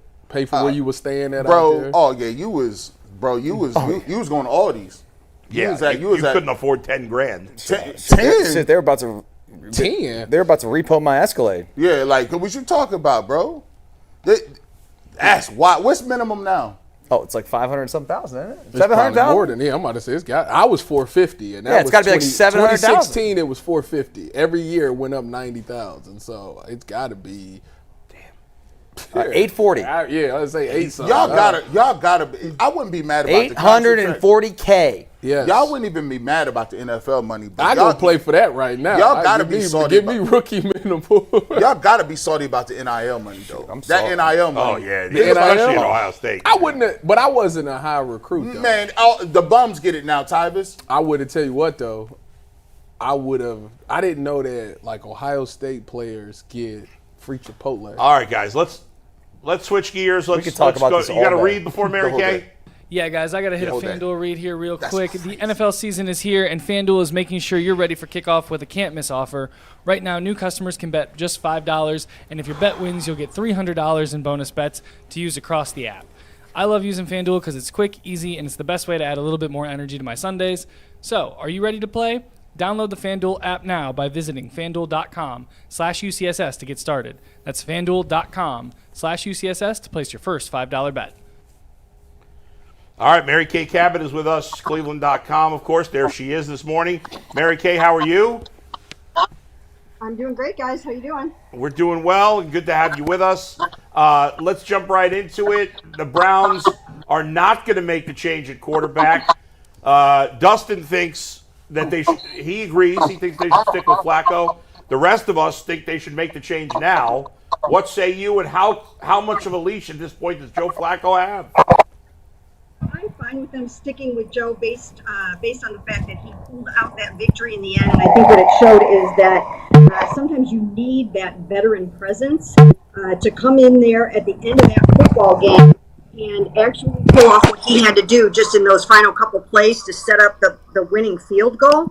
So I don't really have a problem with them sticking with Joe. I think the leash should be fairly short at this point because they need to obviously generate some points, generate some offense. And it's not going to be easy against that Lions defense. Certainly not with the tackle situation the Browns have going on right now. Mary Kay, we got a bad connection right now, so we're going to put you on hold and try to clear that up. So it was a little hard to hear Mary Kay there, but I'm pretty sure she said he should be on a short leash right now. Yeah, the thing what made it so bad is that when you go back and watch it, like people was open down the field, and to me the biggest difference from 2 years ago and this year is that 2 years ago he was like, I'm off the couch, I'm playing with house money, who cares? I'm gonna sling this, I don't care, I'm gonna just throw the ball down the field, and it was working. And now we at a point where he just checking it down. Like he ain't even I guess it has to do with his offensive line. He thinks that his clock is shorter than what it is. So maybe he's thinking, I ain't got time to do all that. That play on the flea flicker where Isaiah Bond is wide, By the way, Jay with the worst take on the history of the show. And there's been some bad takes. He said it yesterday? Yes. I wish we could play that part. No. What did he say? G and Jason and I were just like, what is happening here? I was what did he flabbergasted. say? He said that he said that Isaiah Bond was not wide open on that play, and we saw the still shot. He was obviously wide open, but we'll get back to. Let's see if we got a better connection with Mary Kay now. Mary Kay. Yeah, way better. Yeah, sorry about that, guys. Yes. As I went to log on earlier, my computer decided to do a random update at that moment. That always happens. That's always. So I tried to do it on the phone. That didn't work out, and here we are, all rebooted. And sorry about that. Much better, all good. And so let's just hear your answer again about the Joe, because it was a little hard to hear you about Joe and how long his leash is. Well, I think that, it was a veteran move for Joe to be able to step in there on those last couple of plays, and with 12 seconds left, hit David Njoku with that 8-yard pass, and then get those guys ready to get the ball spiked and set up Andre Schmidt for that field goal. So I think he came through at the end with a veteran presence. But certainly what happened in the first 56 minutes of the game were completely unacceptable. A lot of it has to do with the protection, but he's also missing things, not seeing some things, and it was the same way the week before in Baltimore. So I think the leash should be fairly short right now, and the bar should be set at clean football with no giveaways, and then also he's got to be getting some points on the board. And if he can't do that in this game, then I think they have to go to Dylan and see what they can get. Mary Kay, we were just talking while you were having technical difficulties, and Tyvis brought up a very good point. He said, look, when he came back in 2023, he was throwing the ball down with just basically house money. He felt like he was seeing some things a little better, and it was working. Is him not seeing some of the guys we rewound the tape and we saw on the flea flicker Isaiah Bond being open, and he didn't get him the ball. He kind of checked it down to a tight end. Is that more of is that on Joe not seeing it, or is it more on him just worried about Kevin Stefanski and being like, hey, I'm going to be conscious of not turning the football over? Or a third option, does he feel like the clock is ticking a little faster so he wants to check it down? Well, I think it's a combination of a lot of things. First of all, I do think there is a concerted effort for him not to turn the ball over. So they're taking less risky plays with him. They're not having him air it out as much. Another factor is that he does not have his chemistry or his camaraderie down yet with Jerry Jeudy. Before, he had Amari Cooper in 2023, and those guys had this great connection downfield. They communicated frequently, and right now he just doesn't have that sort of trust factor, I guess, going with Jerry Jeudy. Those two guys haven't really completely connected yet the way that you would need your quarterback and your number one receiver too. Another factor is that they're playing better defenses. The defenses they're playing right now are much better than what he saw down the stretch in 2023. And then finally, the offensive line is having major problems right now. Absolutely horrible problems trying to hold off some of these amazing pass rushers. KT Levinston, the essentially first-year player that came in and played at tackle, his pass rush grade, according to PFF, was in the 15 range, 15.5 or something like that. That's not going to cut it. A starting caliber grade is about in the 70s. So he run blocked very well, but he could not pass block in that game. And now Dawand is out, and they're going to have even more problems with their tackles. So it's a problem right now. With the Dawand being out for the year, what do you think they do? Do they go to the free agent market to get somebody else, or do they just continue to run Cornelius Lucas, Jack Conklin, and KT? And what's up with Tevin Jenkins? Wasn't he a tackle as well? Why can't we see him in at some point? Well, they have got to come up with a good plan, and we don't know what that plan is yet. What they need, number one, is for Jack Conklin to come back and play on the right side or the left side, wherever they decide to put him. Then they have to figure out what they're going to do at the other tackle position. And right now their best option is Cornelius Lucas. He's going to need help. You saw what that Lions defense is all about. They're playing some really good defenses this year, and it's not going to be easy. So Cornelius would be the next man up, but I also think that there might be times where they might want to use KT for certain things. His run blocking is very good. He's a really big, strong player. Once again, he graded out higher than anyone else on the team in run blocking, and you really want to get Quinshawn going. So we'll see what the plan is going to be there. But certainly, I think they need to now be looking for their left tackle of the future. I don't think that they can go into next season thinking that they can count on Dawand Jones, in addition to the fact that his contract will be up after next year, and the fact that he has ended up on injury reserve each of the last 3 seasons.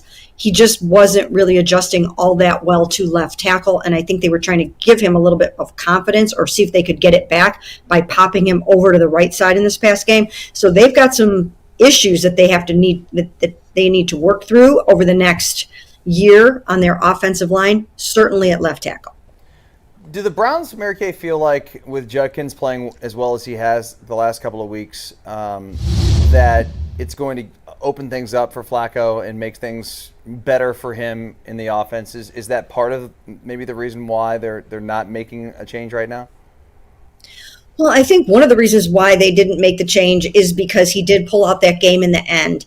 But certainly I think they believe that Quinshawn Judkins coming around and being able to run the ball should help. But you still have to be able to pass the ball. You still have to be able to run away from trouble and get out of there. And they are not able to use as much quarterback mobility as they would like to in their offense. They will be able to do that with Dylan Gabriel in there. The other thing about going to a rookie is that you have to make sure that your rookie is ready. And sometimes rookies sitting on the bench, even for 3, 4, 5 games, is enough for them to assimilate installation of game plans and figure out how to do that and know what they need to know by the time you get to the game. So that could be part of it, that they feel like Dylan just might need a couple more weeks to get that stuff figured out.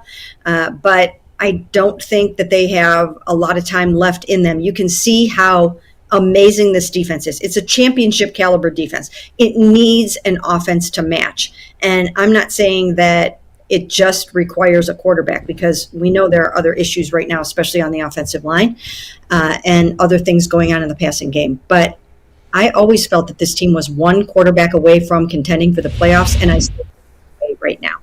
Yeah, Mary Kay, throw in the offensive line and you got a deal.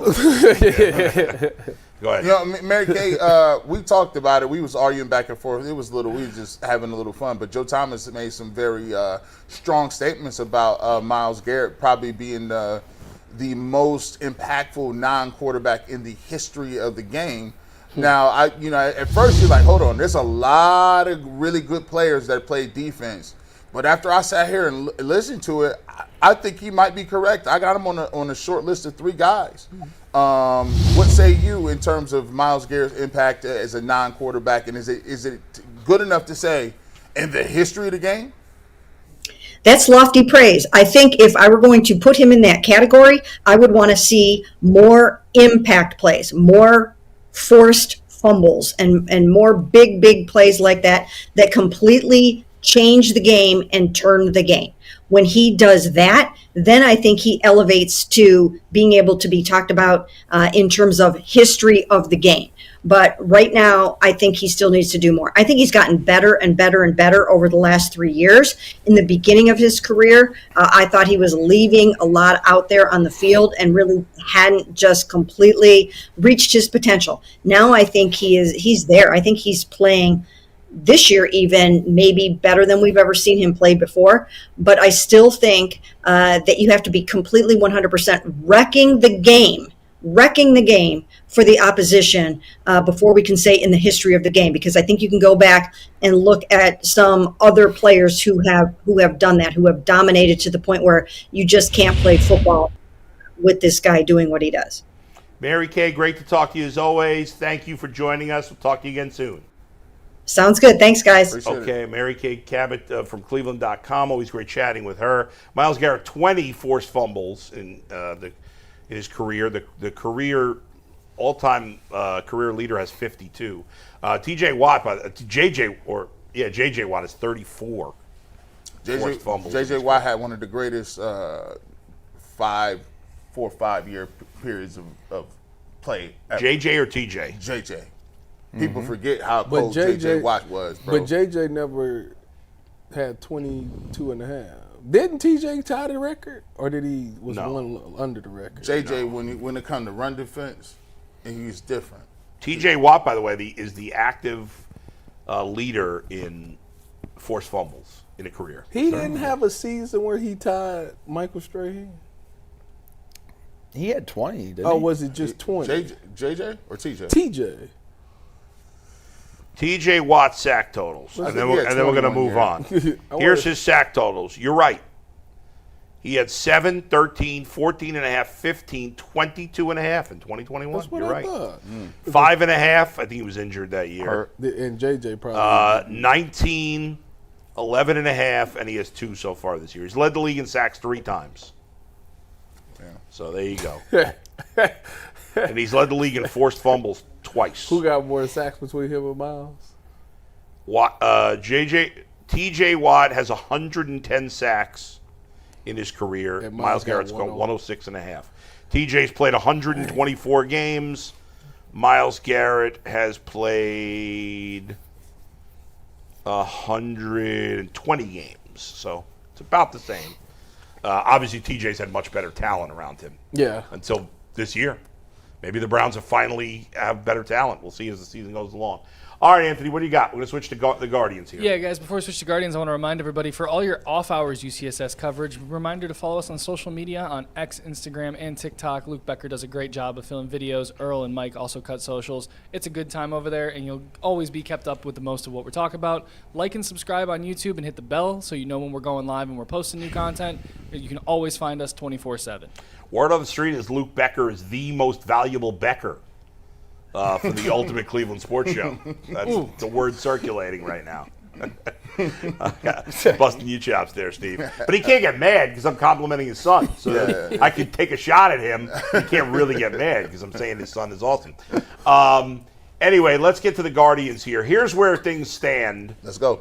There are 6 days left in the regular season. The Guardians have 6 games left. I'm going tonight, by the way. You are? You Sarah decided to go? me. Nice. She bought tickets. Awesome. Let's go.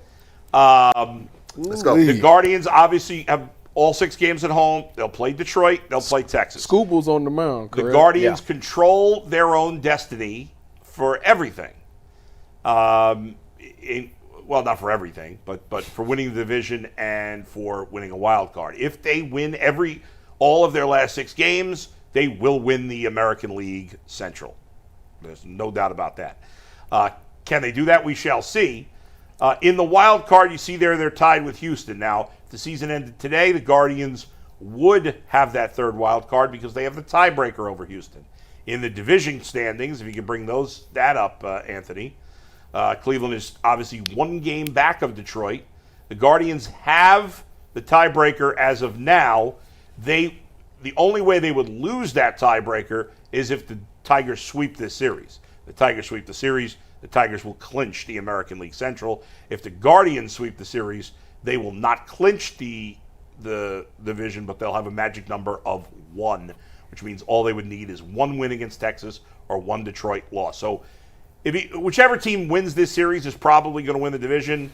If either team sweeps this series, that team's definitely going to win the division. So that's where the Guardians stand. They've won 16 of their last 18 games. Everything has gone right for them over the last 3 weeks. The Tigers playing poorly, the Rangers playing poorly, the Astros playing poorly, the Red Sox playing poorly. And so a Guardians team that, I mean, in July, in June, in August, seemed to have zero chance of sniffing the playoffs. I thought they were going to finish under 500.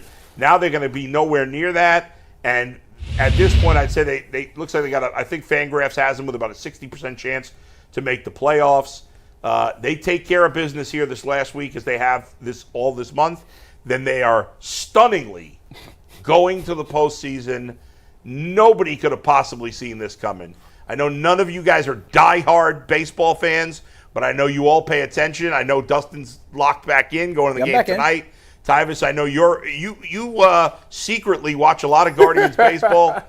What's your take on what's happened here? It's just been amazing, man. Yeah. Just to see the pitching go from what it was, because remember a couple of months ago we were talking about we were mad at the fact that they paid Tanner Bybee, like they extended him, and we was talking about how they're going to lose Gavin Williams because he's not going to sign. And I'm like, well, Tanner Bybee can't complete a game. Every time he's out there, he pitches for a good 3 innings and then he falls apart. And Gavin Williams will give you one game where he's really good, then the next game he's really bad, and then the rest of the rotation was just whatever. Like they were just terrible. And just lately, man, everybody has that Parker dude has become my favorite out of all of them. I mean, Parker, great name too. Yeah, that's my guy. You know, every year I get a guy and I'm like, we know you're a big Christmas guy. Well, you know, that's a given. I mean, everybody should be a big Christmas guy. I mean, he took Skubal right over the mound, which Skubal better be on alert because I think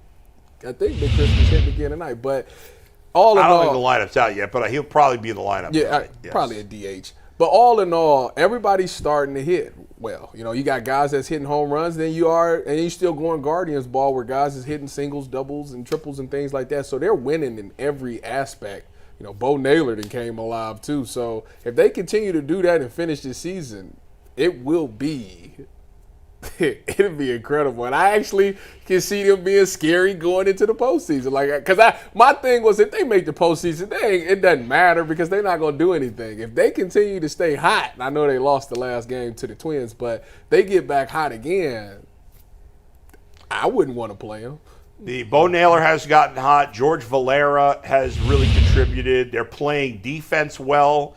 You know, we are used to, even when the Guardians aren't great in the past, they've always, and when they have won, it's been about pitching, defense, and base running. And none of those things were going well for them for the first 2/3 of the season. It was stunning, especially to see them not run the bases well and not play defense well. That's all turned around here at the end of the season. The defense is back to where it should be. They're playing great in that side of the field. They're running the bases great. Stephen Kwan's got 7 steals this month. And the pitching, as you referenced, the Guardians starting rotation in the month of September has a 1.50 ERA. The bullpen's been very good. Cade Smith has become a lockdown closer here of late. The whole team's playing with confidence, and I'm telling you, tonight it's going to feel like a playoff atmosphere. 100%. Oh, for sure. The weather's going to clear up. It's going to be like in the 70s and sunny, like at 6 o'clock. So it's going to be nice. It's going to be 20 plus thousand there tonight. I hope so. I promise you that. I see 25,000 there tonight. And I know this much. The players are playing with confidence, man. Like they are. The Tigers are not. They're worried about winning this division still. They're panicking. They're choking. Yeah, and I'm telling you, tonight the Guardians are going to win. I feel good. Listen, if they beat Skubal, Jose's going to take. It's going to be a full panic by the Tigers. I mentioned this to Take Dustin. it to the bank. Yep. I mentioned this to Dustin on our podcast. The yard. Today. I'm not taking that to the bank. I'm taking the win to the bank. There you go. I mentioned this earlier on the podcast, but for those who don't know, let me tell you this again. No team. The Guardians on September 1st were 10 games out of first place. Okay, 10 games out in third place on September 1st. No team has ever won a division in the history of baseball being more than 7.5 games out of first on the first day of September. Never more than 7.5. They were 10 out. They haven't won the division yet, but they're right there. G. Bush? Man, your parents must be really excited right now. They love baseball. They're out here moving around. Yeah. Listen, they out there jumping around. I told them, don't call me after 7, man. Hey, man, did you see what happened? It was second and third. No, I didn't see that, Dad. I didn't. I was doing the ultimate break. No, I'm playing. Listen, you see me. I told you I had to come in my Guardians gear. I like that jersey. Yeah, I had to come with the guard. And the reason I wore the away jersey is because I feel like I love that road jersey. Yeah, Classic. I need them to have the away feel. What I mean by this is Skubal's on the mound. This is it. This is the season. I know we won. What is it? 16 out of 18. Mm-hmm. This is it right here. Because if you win this game, you put yourself in a position where now it's like, oh, we already done seen the best. We saw your best. Now we can get you up off here. Like, we can get you up out of here. And at that point, the collapse is right on the edge of the doorstep for the Tigers. I mean, this is not only the nail is like halfway banged in the coffin, dude. You bang it through tonight. You read these headlines in Detroit. They're going full-blown nuclear at this point. Yeah. Anytime you up 14, 15 games, and they done wrote the Guardians off twice. Like, in 2 times they were down 15, they cut it down to 6 or 7, and then it was back up to 10. Now, this is the game. Because, now, I'm not putting no bad mojo out there, but this is what you got aces for. Skubal is supposed to be the guy that stops all that. This is why it's so pivotal, because even if the rest of the team plays poorly, you got an ace stopper that comes in and says, we stop all the nonsense. And then if you lose this game, that puts them down, 2? Yeah. I think there's way – what do you mean? If the Guardians lose? If the Guardians lose. They're 2 out. But here's the thing. Like, obviously you don't want to lose, and being 2 out is not ideal. But I think this game, there's way more pressure on the Tigers. Yes. Because if even though they're a game ahead – the Guardians are certainly not out of it if they lose tonight. But if they lose with their ace and fully collapse at one point 15 game and at the start of September 10-game lead, and now they've used their ace, they're doing a bullpen game on Thursday. Yeah, and we might get rained out tomorrow because it's supposed to be a lot of rain tomorrow, which means they'd end up playing a doubleheader Thursday. And the Tigers they're gonna blow out their bullpen on Thursday. So the Tigers have to win. Even though the Guardians are behind, it feels like more of a must-win for the Tigers. It just feels like I hope they feel that pressure, especially the way that, like you said, you explaining how the pitching set up. Because now it's like, when does Skubal get back on the mound? Like, you playing 3-4 games, and then and then your magic number is going down, because now all you got to do is beat Texas a couple times, right? And or the Detroit Tigers could lose games, and then that's right. In conjunction with that. So this is I would like. They really gonna choke this thing. I want them to be even Steven. That is insane. It is insane. This would be a hard.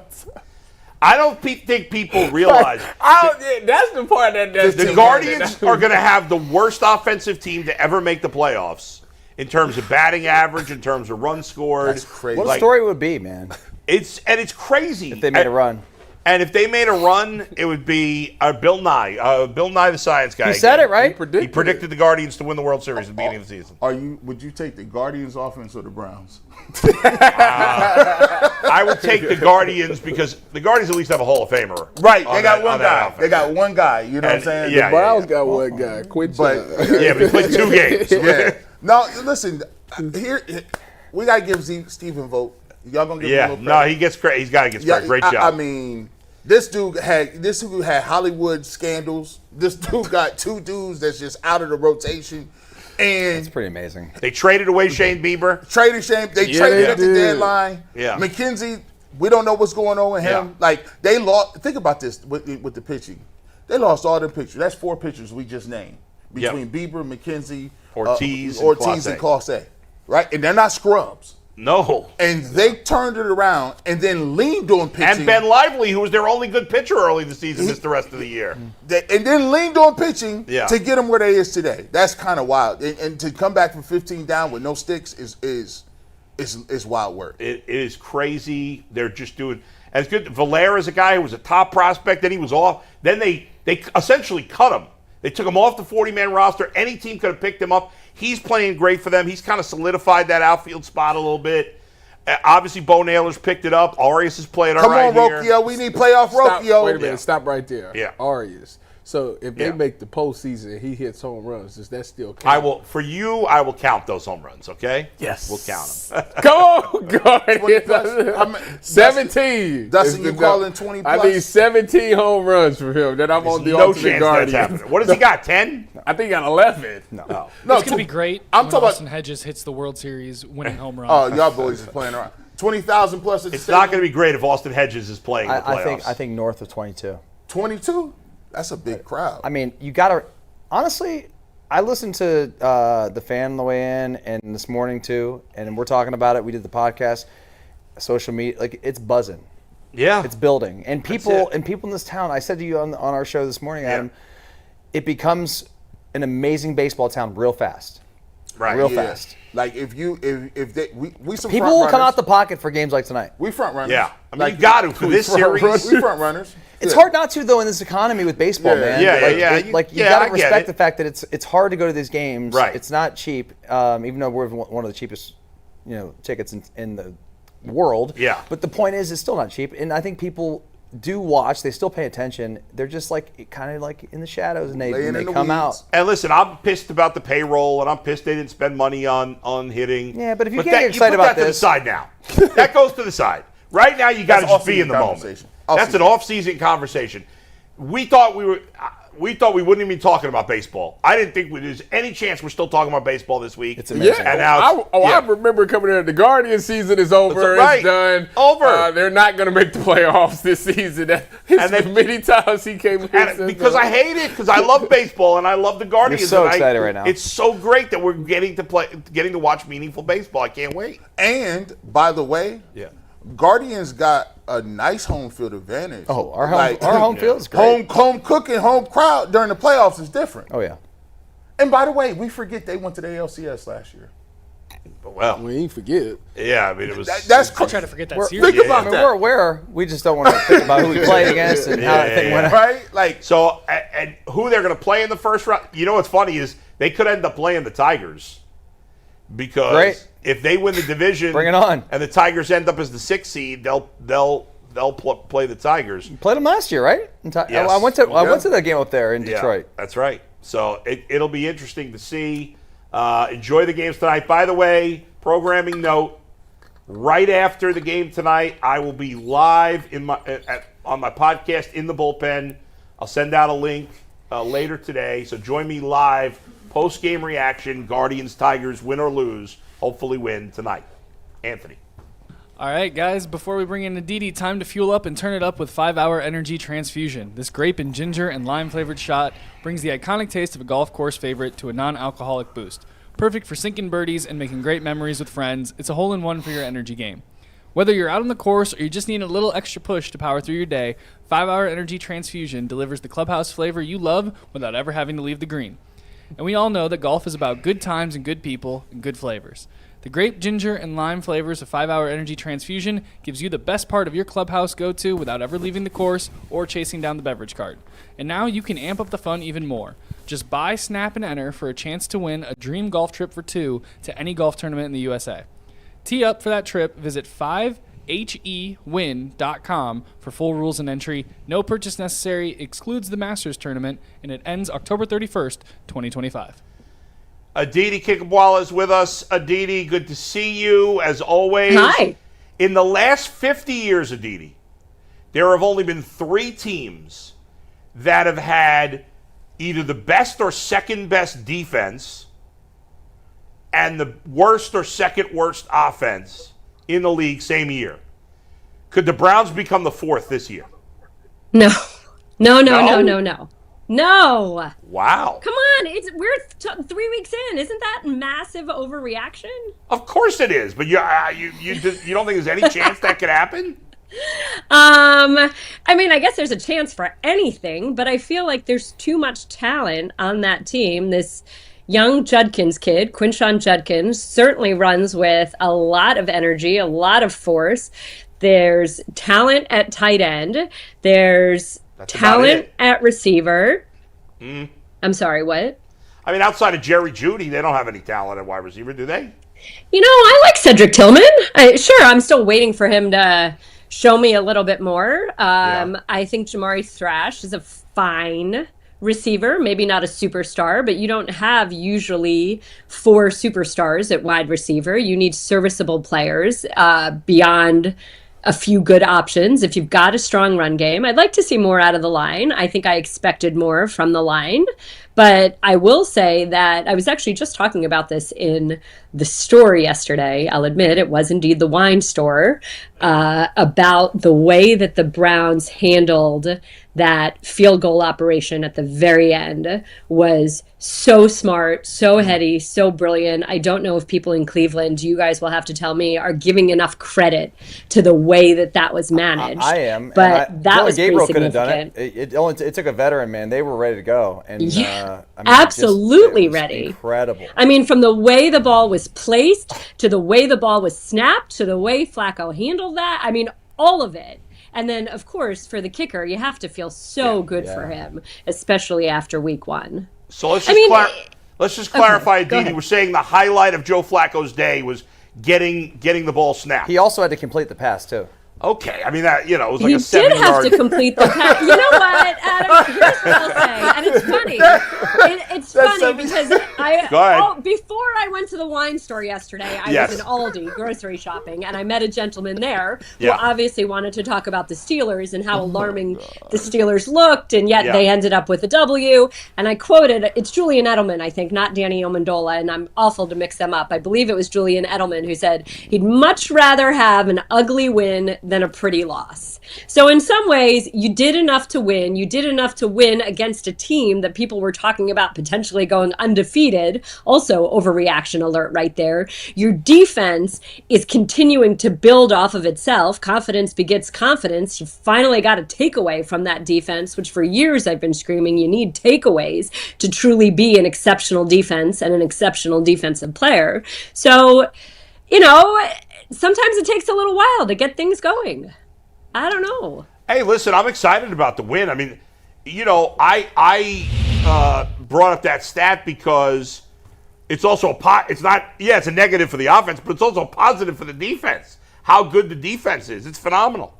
It looks great. Well, sure, but I mean, look at Baltimore. You just threw Baltimore there. Baltimore's offense has been absolutely unbelievable, and what's happened to their defense? So a lot of this is, look, we saw an absolutely horrific offensive, it was offensive, in fact, but offensive display on Sunday between the Texans and the Jaguars. And I think they have 2 very physical, strong, stout defenses. The Jaguars especially are great ball hawks, but it's even hard to say it was a good defensive performance because there were 20-plus penalties and the offenses were just so bad. Mm-hmm. But there is a piece of you that says, you know what?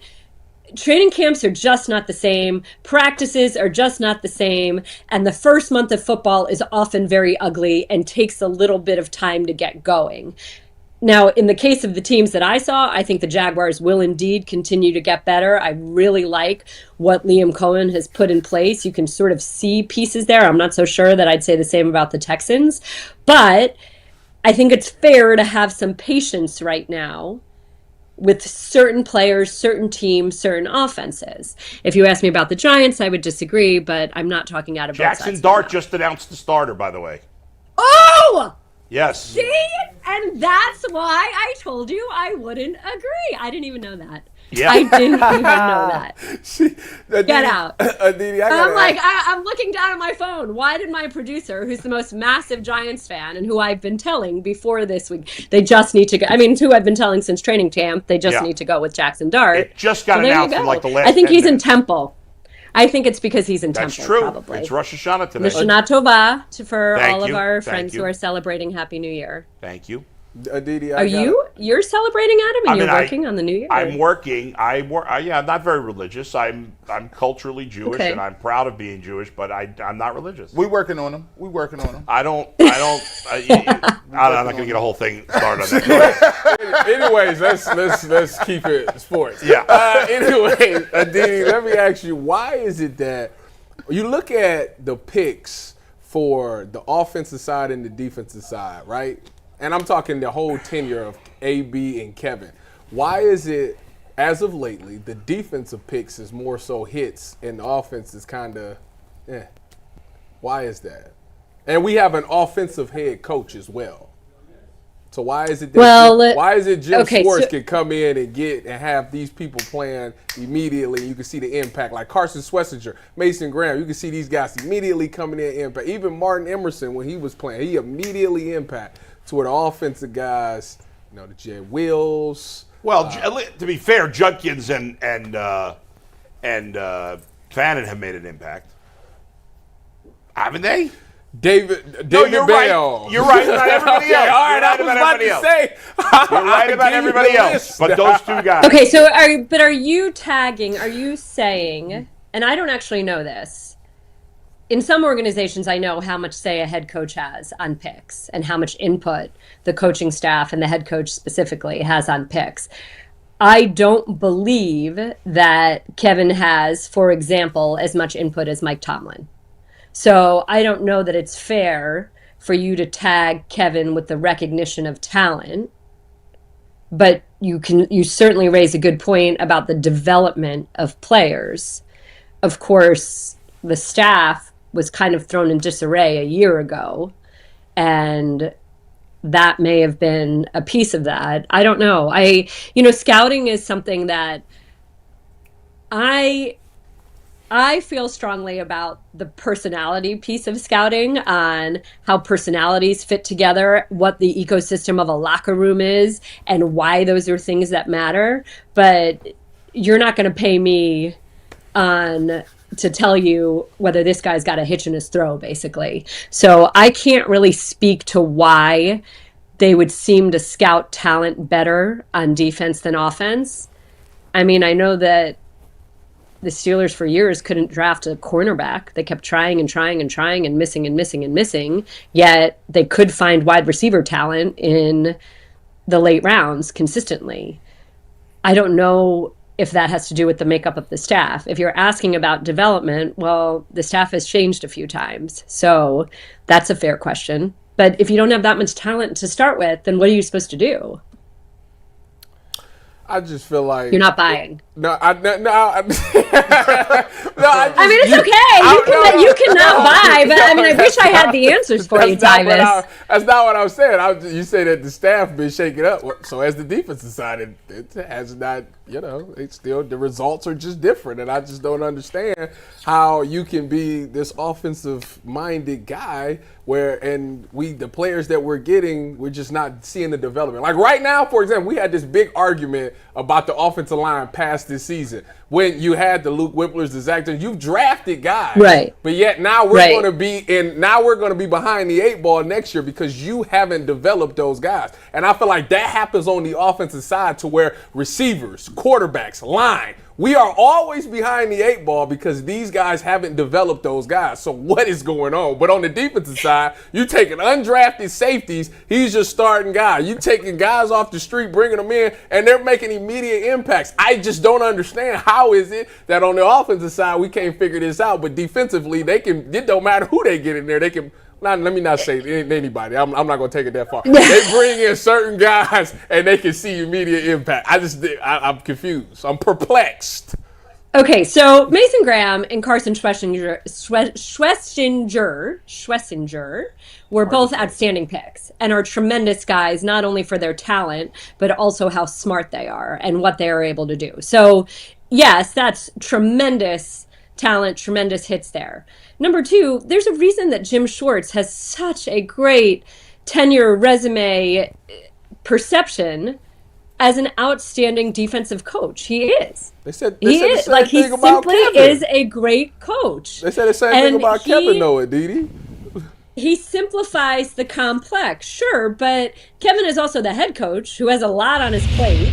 He's also the play caller. There's a lot on his plate. He has to be able to trust the guys that are working underneath him to manage their position groups. I think Deuce Staley is a great coach. You have a new O-line coach. Let's see. But I think you're saying something very valid. You need to see players get better. You do want to feel that players are getting better. So again, I'll say the same thing I just said to Adam. Let's not overreact after 3 weeks. Speaking of overreacting, Baltimore's 1-2. they play the Chiefs this week. They could be 1-3 real quick. I'm not. They could also be 2-2, Dustin. Are you really that impressed by the Chiefs? Are you watching the Chiefs right now and saying, "Oh that's the they're not that good. dynasty team"? No, they're not that good. I mean, the Giants could have if they could complete a pass. Anyway, if they played Jackson Dart. Yeah, there you go. Well, my question to you is, like, this division's really weird, right? Because Cincinnati's not going to be up there at the end of the year because Browning's not going to be able to carry them the way Burrow would. I mean, even though there's 2-1. You're in Pittsburgh, so you know the Steelers as well as anybody here in this room. And I guess I'm just like, where is this division going to go? Where do you see it go? Put on your or get out your okay. crystal So ball, I'm not counting out the Ravens just yet. I'm not either. I still think very they're the best easily team. they could beat the Chiefs. Yeah, sure. They need to fix that defense, but they were also slow starting on defense a year ago as well. Mm-hmm. They need some bodies back. I don't know that that's the best excuse because they had those bodies against the Bills and They couldn't stop the still run didn't last look- night. Yes, which was, I mean, I think I read, in fact, that it was one of the 3 highest rushing numbers of John Harbaugh's career, which almost spans 2 decades now as the head coach of the Ravens. So alarming in every way. But there's still a lot of season left. There's still a lot of time to get right. That offense they're world beaters.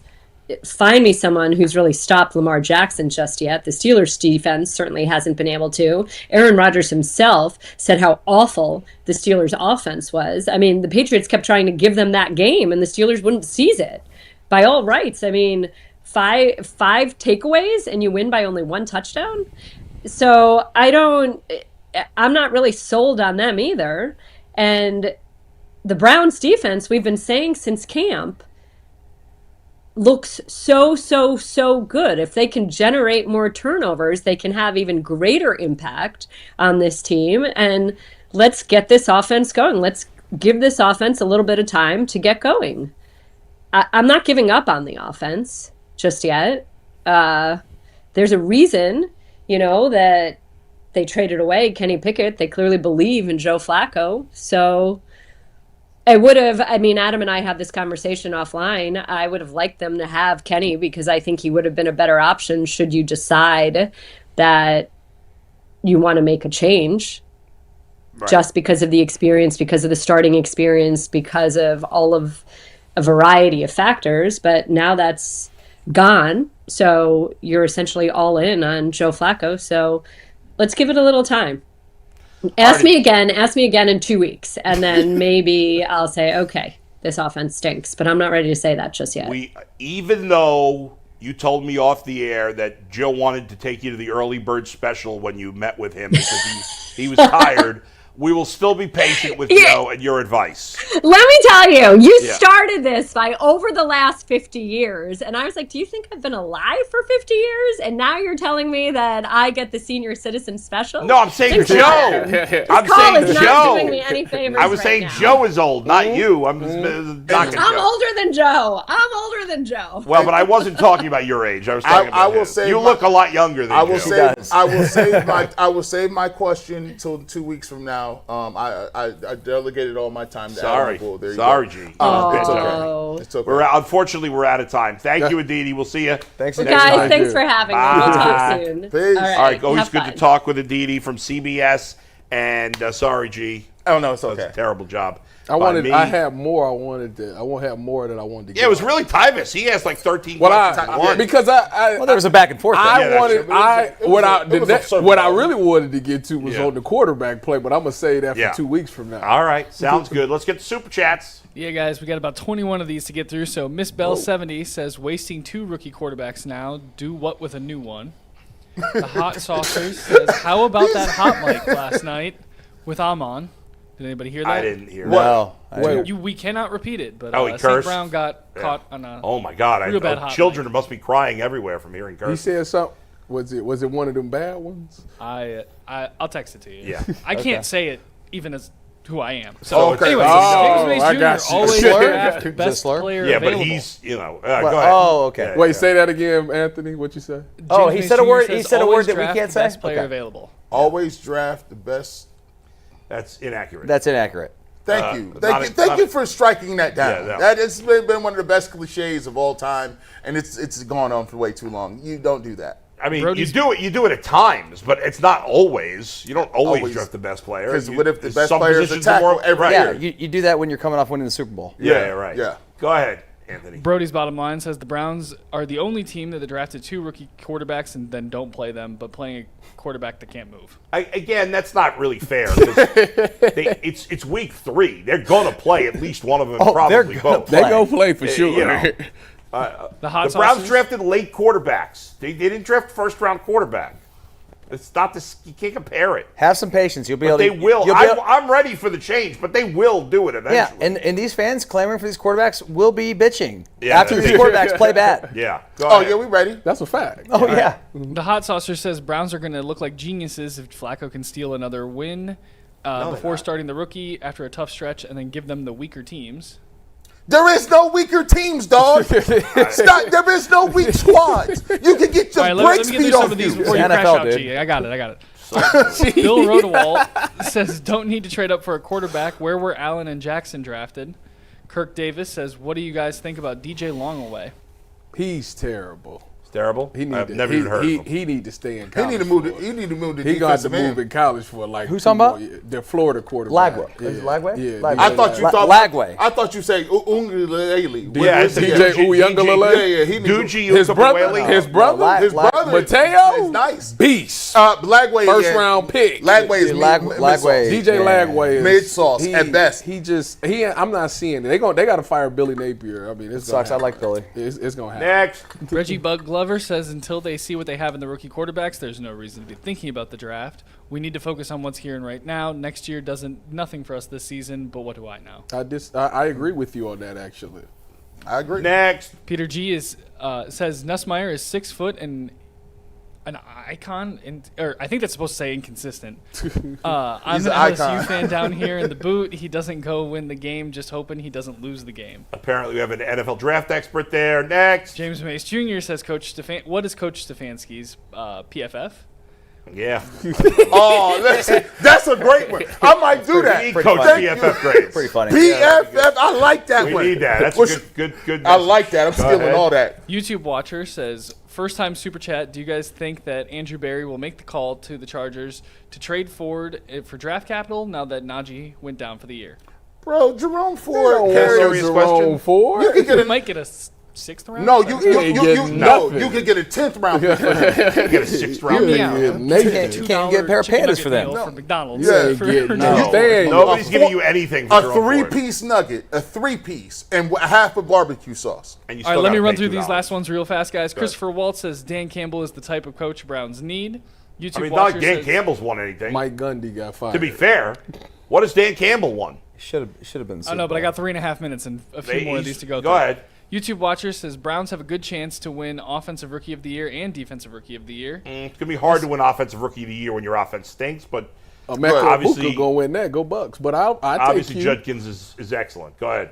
Miss Bell 70 says Stefanski said it's his job to create clean pocket for the quarterback. Is that just for Flacco? The 2026 QBs won't have Shedeur Sanders stats. Will they be better than Shedeur Sanders? Stats in college are irrelevant. But Vernell Jackson, nasty work on drafting a quarterback next year, and we haven't seen the new ones yet. Talk about premature. Salvatore says Joe Thomas should have specified Myles Garrett as the most impactful defensive and non-quarterback player because it's impossible to have more influence than a running back or wide receiver because they can score.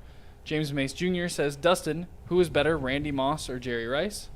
Moss. Miss Bell says Joe's helmet was off and head down when they blocked the kick. A vet move is a better 56 minutes. DG not ready. Has he been picking his nose? Excuses.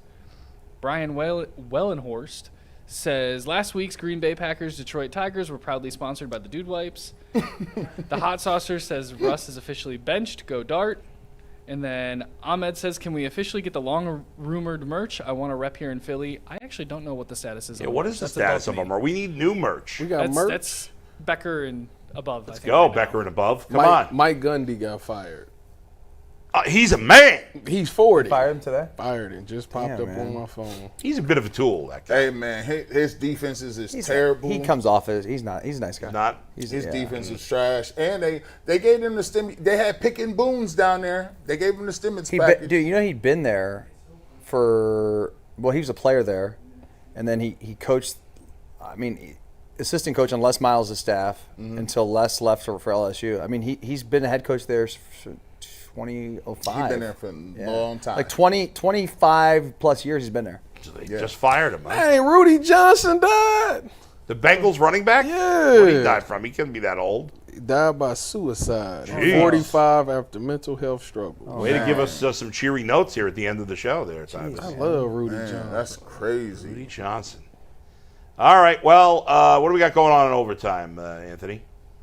I don't know. You keep asking to talk movies and stuff. I'm here. We'll see what we're feeling in overtime. That's what you've asked the last 3 times. All right. Maybe we'll do that. I don't know if I got anything new to talk about in that vein. We're going to wing it.